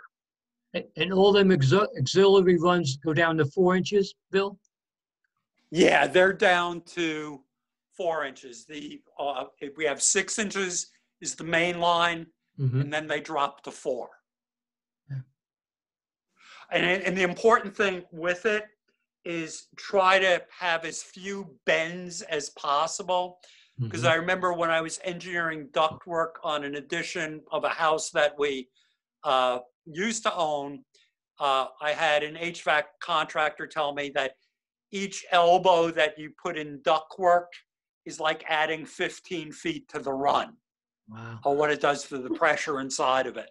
So I tried to keep it as straight a run as I possibly can. This one there goes down to my bandsaw and hooks up to my bandsaw. Thank you for that. Thank you. Okay, sure. The other place you can buy in Lakewood is a place called Dasco. Dasco sells spiral pipe as well, which is similar to that's a really rigid pipe. And Dasco is pretty close to Ferguson. It's the two places that you can get it. They sell fittings and all the rest of the stuff too. Yeah. So. Nice job, Bill. Thank you very much. Anybody else? Any other questions? If not, we'll switch over to the show and tell, if that's good for everybody. Bill, I'm going to let you out of the spotlight here in 1 second once I find you. Yeah, Kevin, I'm going to sign off on my phone. I'll go back up and sign on from my computer, so you'll see somebody in the waiting room. That works. I can do that. Okay, thanks. Yep. Let me cancel the spotlight. And I'm going to take it back. And let's see if this works this time. And I see the bidding's up to $85. Nice job. Jody Forbes so far is winning. Okay, I am sharing my screen. Hopefully everybody can see me. And let's see if this comes up. Can everybody see the slide that says ASW show and tell? No. Of course. Now I have to figure this out again. Hold on. Hang on, I'm getting there. I did it before, I can do it again, right? Spotlight video, spotlight my video. Let's see if I can share my screen. How about now? There you go. Yes. All right. Yep. Okay, so let's make it slideshow from the beginning. Let me take this out of the picture. Okay, that's obviously the burl. That is now up to $85 for Jody Forbes. Show and tell. I have these in the order that I received them, which doesn't make any difference to anybody, but it's the mallets. So what I'll do is I'll open this up. James Dale, you are first. You have 2 pictures. For everybody that presents, I'm going to leave the pictures up. You can speak to your picture and tell everybody whatever you'd like about your object that you've done and how you did it. Give as much detail as you want to. Try and keep it to like around 3 to 5 minutes because I've got 12, I think, people. But you're first, James. Have at it. Okay. I decided to turn a small mallet. I have some wood carving tools that I have not really used because of not having a good mallet. And I found a fairly simple design that I kind of liked. And that piece is a little shorter than I would have appreciated, but it was the size of piece of wood that I had, so I made the best of what I could with it. If you go to the next slide, you'll see at the end, there's a little hole in there. I just drilled that in, and there's actually some sinker shot inside of it. So it's got a little bit of a dead mallet feel to it, a dead blow mallet intention to it. And other than that, I just put a little polyurethane on it, 1 coat, and that's it. I figured putting a lot of finish on it would be a waste of time because as you start smacking things, it's going to crack it, and there's no sense making a mess out of it. So it's a pretty straightforward, simple turning, and you know, it's not real heavy. It's pretty light, actually, so I think it would give me good control when I start using it with wood carving tools. Sounds good. Any questions for James? Oops, sorry. Okay, then my sleight of hand here will go to Bill Stewart. Bill, you're next. Oh, Bill is still, hold on, I have to let Bill in. So I'm going to come back to Bill's. We'll do Doug next because I have to let Bill back in. Doug. Unmute yourself, Doug. Doug? Oh, sorry. There you go. This is I actually made 2 mallets. One's the joiner and one's the carver. This one is made. The head is Honduras rosewood and the handle is pear. The finish on the head, I didn't put a finish. I just kind of buffed it on the lathe, and the handle is lacquered. You Sorry, go guys, I'm jumping around here. I'm mistaking. I'm touching my touch screen. There you go, Doug. The head is hard maple and the handle is cherry. The head is one of the videos that I read said that you shouldn't put any kind of lacquer or finish on the head because it's just going to chip off. So that's just an oil finish on the head, and the handle is lacquered. Okay. I did have some fun with this thing. It's every time I get out my good chisels, my Lie-Nielsen chisels, and hit them with a hammer, I'm always thinking to myself I should have a mallet, and I have never gotten one. So I really appreciated this challenge and the ability to actually make a mallet that I could actually use for taking better care of my chisels and things. So it was fun. I appreciate it. Cool. Those are some very fancy mallets. Yeah, those are beautiful. Kevin, I'm back. Okay, good deal. Thanks. So that's your other one, Doug? Yeah, that's rosewood, Honduras rosewood, and pear for the handle. Cool. Any questions for Doug? All righty. Next up is Jack. Yes. This was a piece of firewood, and I think it was cherry. Tom Puskar, this was from the same tree that I was trying to make that bowl out a couple months ago, by the way. So when I hung it in the lathe, I had no idea how it might turn out. But fortunately, I'm retired, so I could put a lot of time into it, which I had to. And the next slide should show the finish. Wow. As you can see, it's very interesting figuring on it. And I put a little bit of triple E, what do you call it, friction polish on just for a little bit of a finish. But it came out quite solid. Actually, that little almost a seagull-shaped piece at the towards the right side, the upper right, that was a little bit of a what we call a void, which I had to put sawdust in and put glue into it, and it solidified and turned out all right there. Jack, But otherwise, everything's solid. Did you send me 2 or 3 pictures of this, Jack? I think just 2, I believe, before and after, basically. Okay, I've been sorry. It was interesting. It was a challenge for me, just not knowing how it was going to turn out. But I'm kind of happy with it. Looks great. Nice job. If at the rate I'm going, another 20 or 30 years, I might be a decent turner. I don't know. Looks pretty good to me, Jack. Thank you, thank you. Nice. It's about 9 3/4 inches long, by the way, to give you an idea. Nice job, Jack. Cool. Thank you, thank you. Any other questions for Jack? Okay. Oh, you did send me 3. You lied. Okay. That's the other side of it, I guess. Sorry about that. I started numbering them, so I knew which is which, and I knew how many to do. Okay, cool. That came nice. All righty. And you lied again. You had 4 pictures. I'm sorry. I think I mentioned in a note that this is very similar to the Mike Peace video that Tom sent over. Yeah, it's really cool. And by the way, thanks to Tom Puskar for suggesting these mallets. It was fun. I made a couple more a couple of days later, but very different than this. Okay. Sorry, Jack. I didn't mean to That's jump. right. Chris, now see, I got smarter here, so now I know how many pictures are in here. Chris, go. 1 or 4. All right, so I decided to turn in another carving mallet since the one I had was getting pretty banged up. So this is just a piece of red maple that was spalted a little bit, 2-piece, and the handle is just another piece of maple. No finish on it, just sanded it to 220 grit. Cool. And this is the bowl that I cored at that little demo that I did. I finished it off.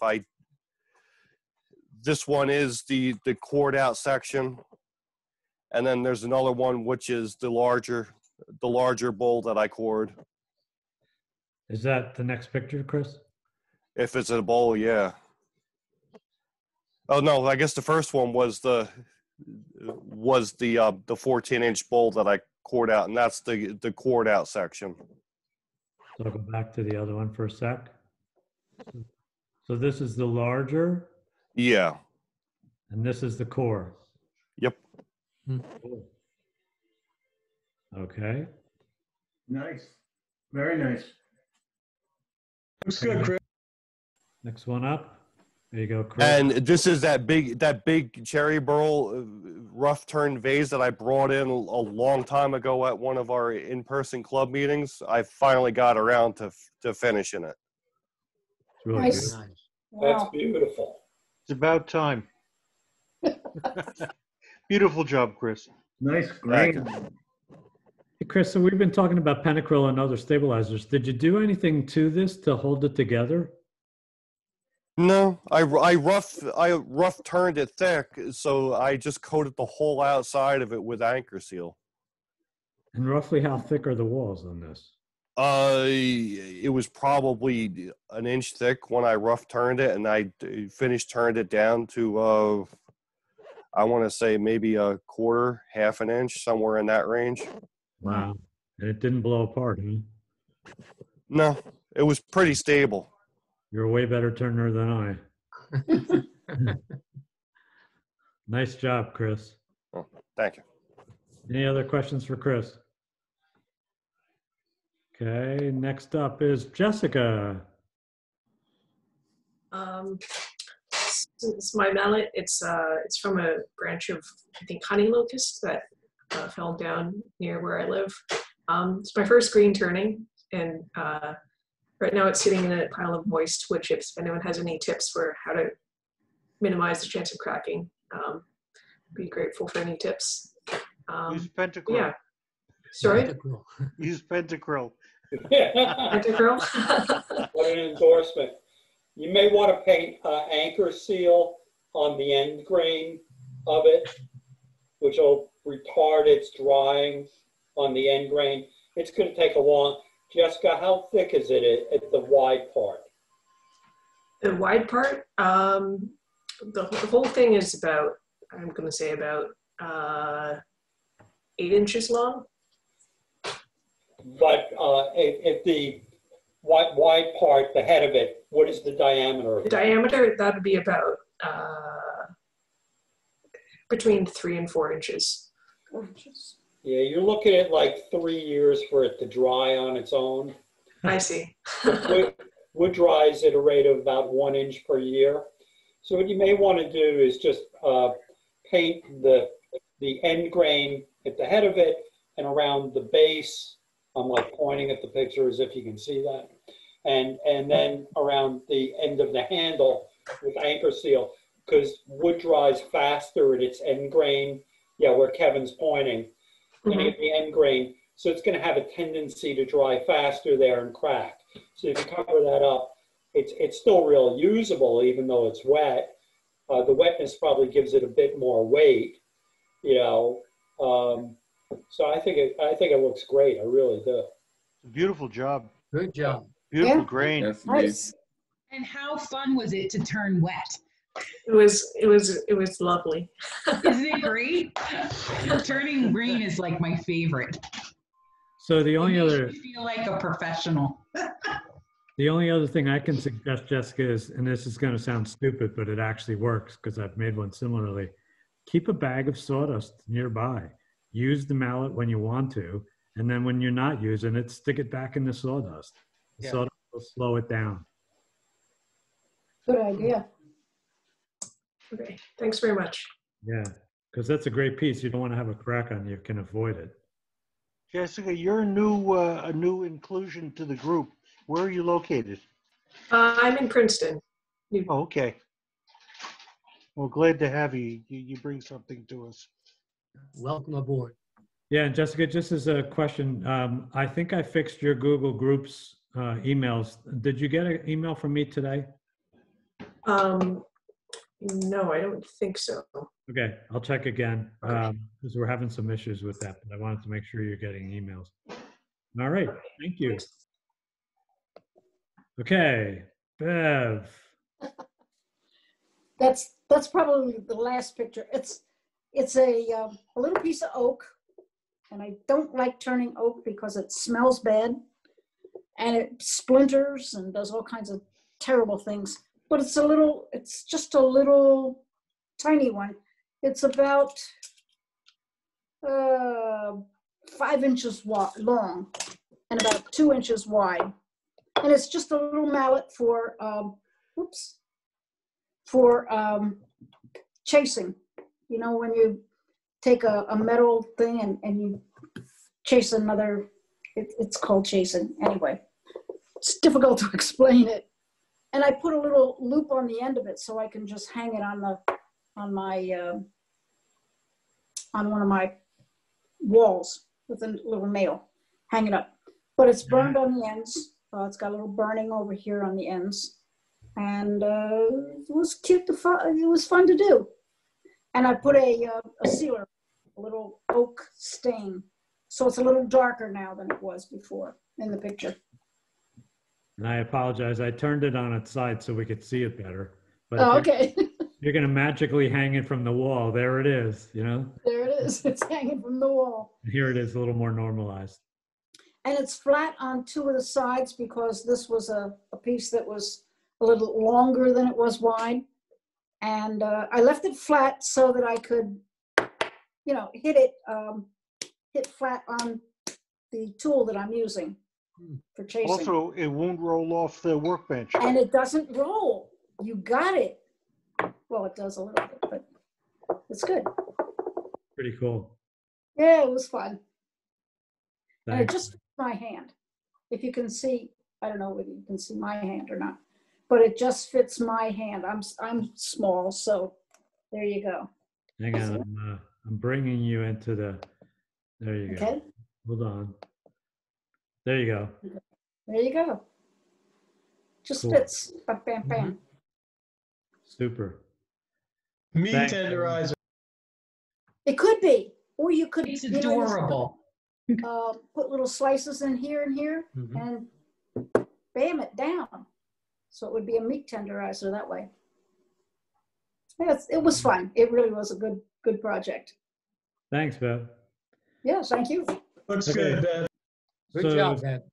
Somebody had told me there was a couple people that said they didn't have pictures, but they want to show your piece tonight. Can you, first person, let me know and I'll turn the video on you. Kevin, did you get my pictures? Yeah, Bill, where did they go? I thought I put them in here. Or I can do it live. Hold on. They were in the beginning. You had passed over them. Oh, that's right. In the You're beginning. right. Hold on one sec. Silly me. Don't mind the crash course here. I did, Bill. Sorry. Here you go. Let's do. No problem. Hold Did on. you get mine as well, Kevin? From the Yeah. polling one pen? sec. No, yes, I did. You know what? So hold on. Let me fix this.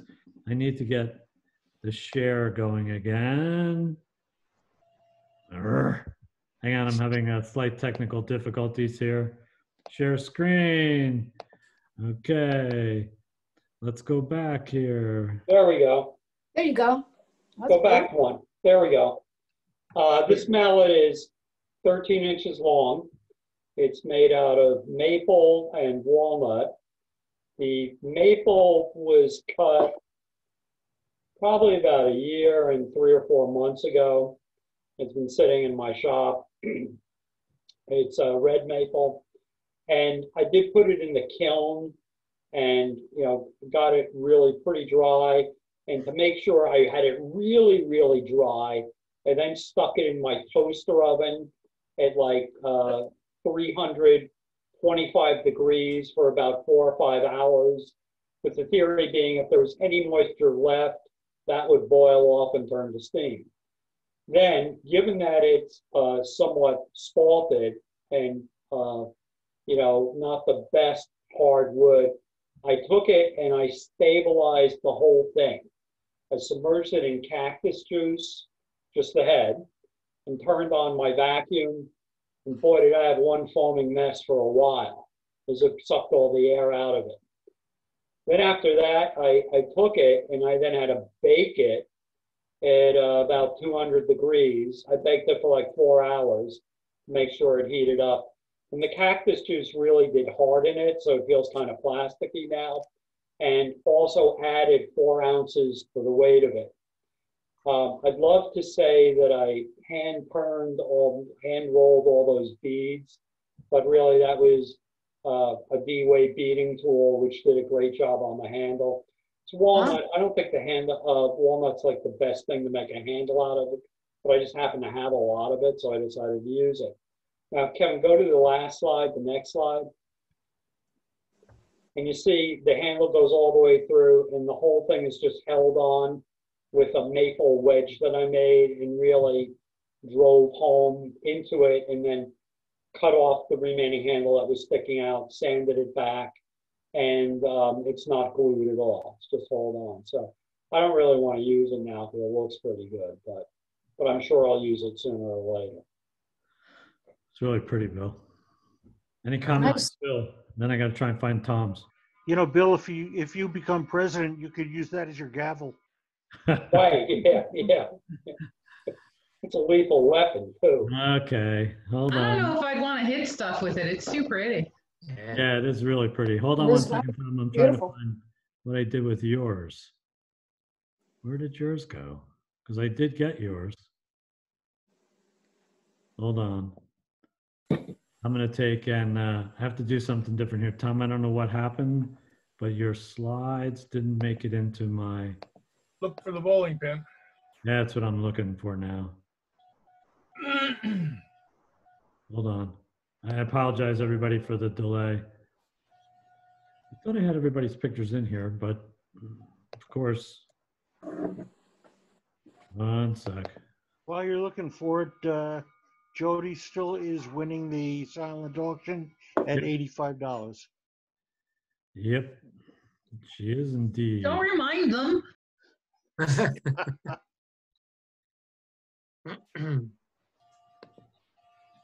Hold on. I don't know why these didn't make it in, Tom. Hold on one second here.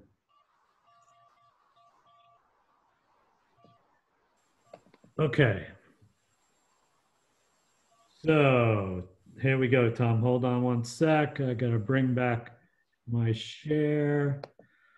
Anybody questioning how, Susan, if you're wondering how hard it is to be president, if you got to do this, this is where you're at here. So you should see the bowling pin, maybe. Ah. All right, there's a history here. I smell it.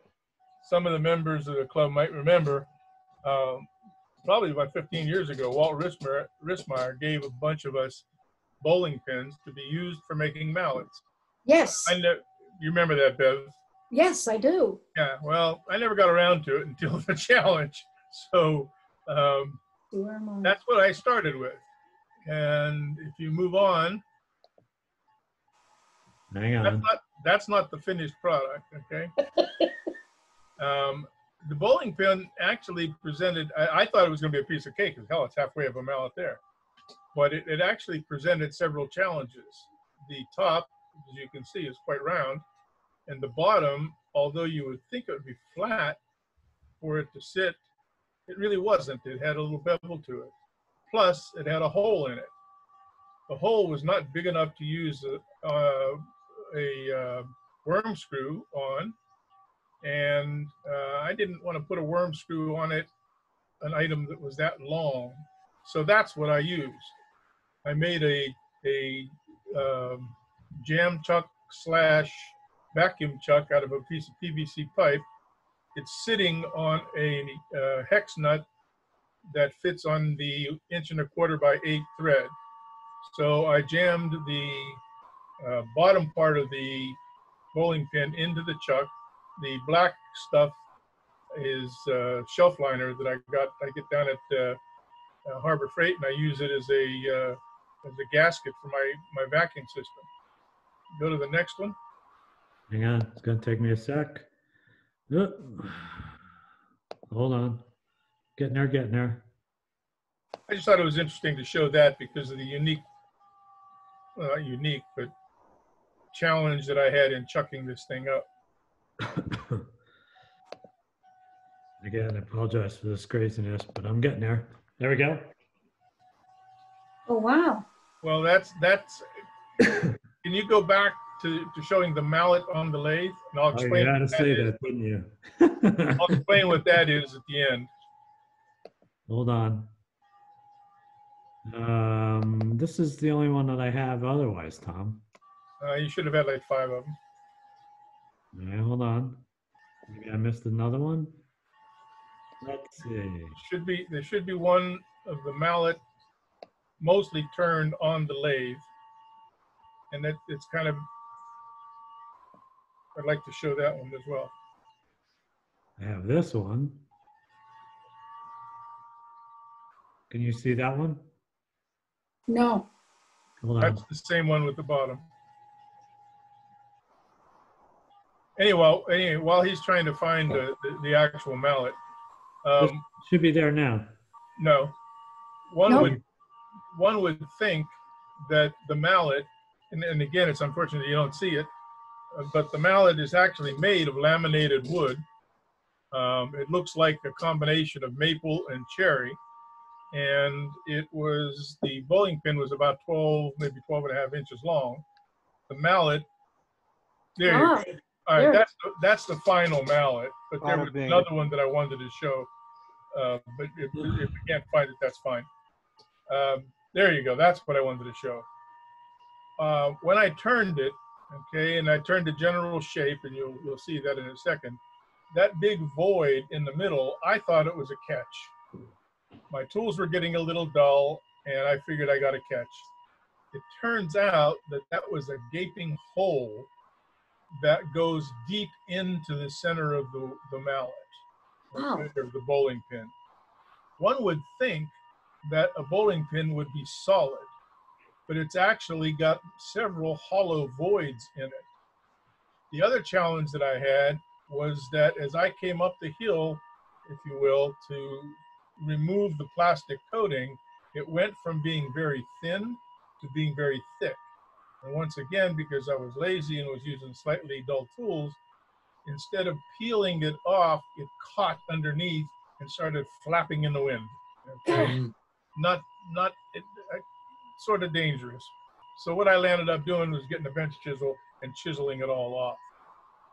I never was able to fill that hole. I kept jamming shavings, I kept jamming dust, and it never really filled. So finally I filled it up until the CA was bubbling over top, quickly jammed some dust into it, hit it with accelerator, and at least it's now solid, okay? If you go to the next slide, that's the final, okay? And I mean, it's really anticlimactic to show it at this point in time. It's about 11 inches long, and again, it looks like it could be maple and cherry, and you can still see in the center, maybe 1.5 inches at the bottom of the slide, you can see a second one of those voids. Go to that last slide, the one that you were trying to get rid of before. There. Yeah. When I finally parted it off, much to my surprise, those gaping holes turned up. And I parted off probably 2 inches beyond that, and those holes went all the way into the bottom. The only thing I can think of is that these are not solid so that they absorb shock. If they were solid and they got hit by a 14 or 16 pound bowling ball, sooner or later they'd probably come apart. Okay, so that's the only reason that I can think of that they would have these gaping holes. And again, the other two that look like little chips were perpendicular to these and higher up the bowling pin than these. So I'll give you another one, Tom. Sure.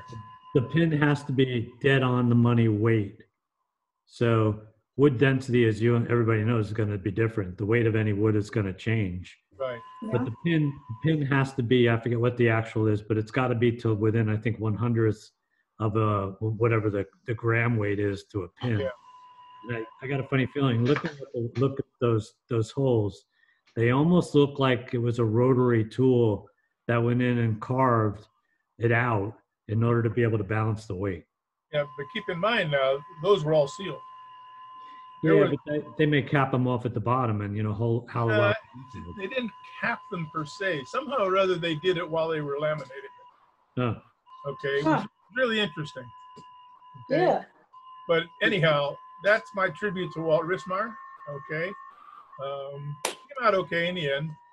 Okay, and cool. a little longer than I wanted it to be, but I was somewhat restricted by the shape of the bowling pin. Pretty cool. Tom, if you come over tomorrow night, bring the mallet. I'd love to see it. All right, sure. I mean, I can show it to anybody now you want to see it. I have it here. Go for it. Ta-da! Look at, hold up the end that was hollowed out. You have to talk. Oh, can you see it? Yep. Wow. I don't see it on the screen. I see Kevin. What'd you fill it with? I didn't fill it with anything. Oh, it's still hollow. Okay. I originally was planning to make this a dead blow, but then there you go. Now I can see what I'm talking about. But when I got these things there, and as you can see, I didn't finish the bottom. I just parted it off. I haven't figured out what I'm going to do with it. Okay. Maybe I'll just fill these things with shot and put another piece on top and then turn it off. Or maybe I'll just leave it the way it is. I didn't make it because I wanted a mallet. I made it because I wanted to do the challenge and I wanted to get rid of the bowling pin. But I can keep it next to my shop, next to my lathe, and use it to hammer in centers. Stuff. Yeah. So that's it. And those go in probably 1.5 inches. Wow. Okay. And as I said, this is where the other one was, and it went this way. Okay. So it's not, it may not be perpendicular to this one, but it was interesting. It was a surprise. Yeah, that's amazing. It was a surprise, a real surprise. Pretty cool. Okay. Nice job, Tom. Good job. So I'm going to pull this back to me for a second. Any other comments, questions, thoughts? 14%. Run. Hang on. I can't grab me right now for some reason. Okay. Anyway, so that concludes everything that I had for the meeting tonight. Any other questions, comments, thoughts? I still have some mallets. Oh, that's right, Jack. I'm so sorry. Hang on. Pete. I knew I was supposed to. Pete, I'm sorry. I was supposed to say there was anybody else that had a mallet. First time we ever had to do this. Yeah. There we go. Okay. I know the challenge was to make a mallet, so Pete decided to make something so I else. made a carving mallet. One thing when you about carving mallets, when you buy them, they go by weight, ounces, depending what you're going to carve. And by that I mean, I made 6 of them. the difference in the sizes. He's got carving tools. Mallet tools. These are palm tools. You can see the difference in size. For something like this, this is a mallet I bought. I used it once. It's 24 ounces. You use on something like this. But I don't use mallet tools. Most of my work is done with these palm tools. So I made this. This here is 11 ounces. Hold it up higher. There you go. Okay. It's nice. It's a lighter tool. But even that is a little heavy for palm tools. And the one I use most, What kind of wood, Pete? this is Osage orange. Oh, okay. Okay. Nice and hard. This one is a piece of pine. Small little one, but There you go. has a piece of steel in it. Drilled it out, put a piece of steel. I use this all the time. It fits in my hand like this. So when I have a small tool, I can control it. Now, I made 2 others. This one's 9 ounces. Oh. It's a 1-inch nut. Okay, on this. And this fits the head nice for doing stuff small. And the other one I made is brass. And I did this on the wood lathe. It's beautiful on the lathe with carbide tools, shaping the brass. And this one is 11 ounces. What was that, a brass rod? Nice weight to it. Where'd you get the brass? I had a piece of brass about 30 years laying in the garage. Probably I got it laying on my father's bench. And I was supposed to make a small amount like this with Frank Garcia about 4 months ago, but since we had the pandemic, we never got around to doing it. So I was forced to do it. That's what I did today. That's why I didn't get any pictures. I only finished it up this, late this afternoon. Is that brass round or is it hexagonal? No, it's round. Oh, okay. Maybe it's the glare made it look like it was hexagonal. Yeah. And one thing about all the mallets, they're all flat on the bottom, so you can stand them up on your bench so they don't roll around. I don't know if you noticed that when you see all the round carver's mallets, they're flat on the top. Very nice, Pete. Nice job, Pete. Nice job, Pete. Nice job, Pete. Nice, very nice. Good. Anybody else that I might have missed or forgot? Nope. Okay. So there we had two different ways to do this. So just a general, the slides, I think are easier to see some stuff, but the live one's got its benefits too. I am curious, it's going to be a tough one. I can't do a poll quickly on the fly, but the pictures seem to work out okay. Would everybody agree, or was there anybody that prefers it differently and have us do something else? This worked out well for me, I think. I like the pictures. I like the pictures. You can I like see the the project pictures. better. Yeah. And they were easy enough to send over to you. Yeah, and to be honest, it wasn't that hard to put the slideshow together, even though I forgot Tom's, but hey. Slides work much better. Get a better picture. I think so too. Okay, so we'll keep doing that then. That'll be the way we go. Mhm.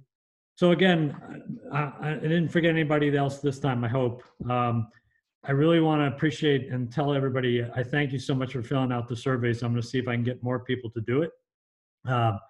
Any other questions, comments, thoughts that anybody wants to experience before I officially close the meeting? Until the next month's challenge is the ornaments again. I'm not gonna. I sent out an email already. I'm not gonna send another one. Okay, hold So on. we'll just redo the ornaments for November. All right. Okay, so we'll do ornaments. That'll be cool. And we got to close out the burl. A quick comment. If you haven't been watching the free demos from who were they from? I'm trying to check my email real quick. Record Power. Record Power. Yeah, them. You should be, because they're really, really great quality. And he does some really cool stuff. I watched the one, it was maybe a week or two ago, on Topsy Turvy Tops. Yes. Mind blown. He does this crazy offset turning, and he made a top that spins, and it was amazing. But he does, it's a really good quality. He's doing a platter this Friday. Yes. Who is Yeah, this, Jody? That's Theo from Australia. Australia, yeah. He's the guy from Australia. Theo. Jody, can you I will check. You know him personally? I do. Not yet, but I know quite a bit about him already. Don't hold it against him that he's Australian. Mike Davies sends the invitations, and it's with Power. Record Power. Record Power is the sponsor. Can you send me the link, Jody? I will send the whole club the link. Yeah, be that way. Thank you. Yeah. They're looking for more participants anyway. I find it to be very entertaining, huh, Jody? It is. It's well worth the hour. They're only an hour, and it's really great quality. He does really nice film work, and you can see everything. And he does some cool stuff so far. And he throws in his Australian humor too. Yes. Jody, can you go back and look at some of his other ones? No, you can't. They're recording them, but they don't have them posted yet. They're trying to figure out how to do that and not. He did one with Christmas trees, didn't he? They did, and it was really good. I missed it. Yeah. It was good. Okay. So one of the things you can do, if you you can actually do a Zoom account for free if it's just one person. You can actually take and you can actually log in with your Zoom account to the demo, and you can set your Zoom to record, and you can record it for your own personal use, and it'll actually be one that you can actually use, but you can't use it for anybody else legally. So Look at you figuring out the cheat. That's only if the host allows you to do it. Say it again. That's only if the host allows you to do it. They have to set up permissions in their account to allow others to record. Yeah, there is a way to do it still though, but I'm not gonna. Anyway, so that brings us to the official close for that part of the meeting. Anybody else want to get a last bid on top of Jody Forbes's $85 on the burl? Going once. Going twice. I have my mallet ready. Going 3 times. Jody is officially the winner of the burl. Jody and George, we cheated. We pooled our money. Well, good. So, congratulations. Norm will be happy to let you carry it to his house, and we'll get rid of that. Would be good. You can just send the chuck to Doug. That would be great. Will do. Jody, you have my, I'm sure you have my telephone number. Give me a call, or George, you can give me a call, and we'll figure out how to get it to you. That sounds like a good plan. Okay. So board members, we're going to try and do, based on all of the survey information, stuff like that, I want to take and see if we can put together another board meeting. I know we just had one 2 weeks ago, but I want to be able to see if we can do another one where we can talk about everything that came through on the survey and potentially what we can do going forward. Just for everybody else, we'll figure out the meeting coordinators, we'll figure out the fees, and we'll also figure out some demos for going into the future. And I think those are my 3 big outstandings. And then we'll do, next month we'll do, the show and tell will be on our project for the month, as Tom just said, Christmas ornaments. And if that's otherwise, anybody else has any comments, I wish everybody a happy, healthy, safe month. Hopefully we get some turning going, and we'll see you next month. All right. Happy Halloween. Take care, everyone. Bye. Good meeting. Good night, everybody. Halloween. Christmas. Good night, everybody. I'm going to shut this off. Have a good night. Good night.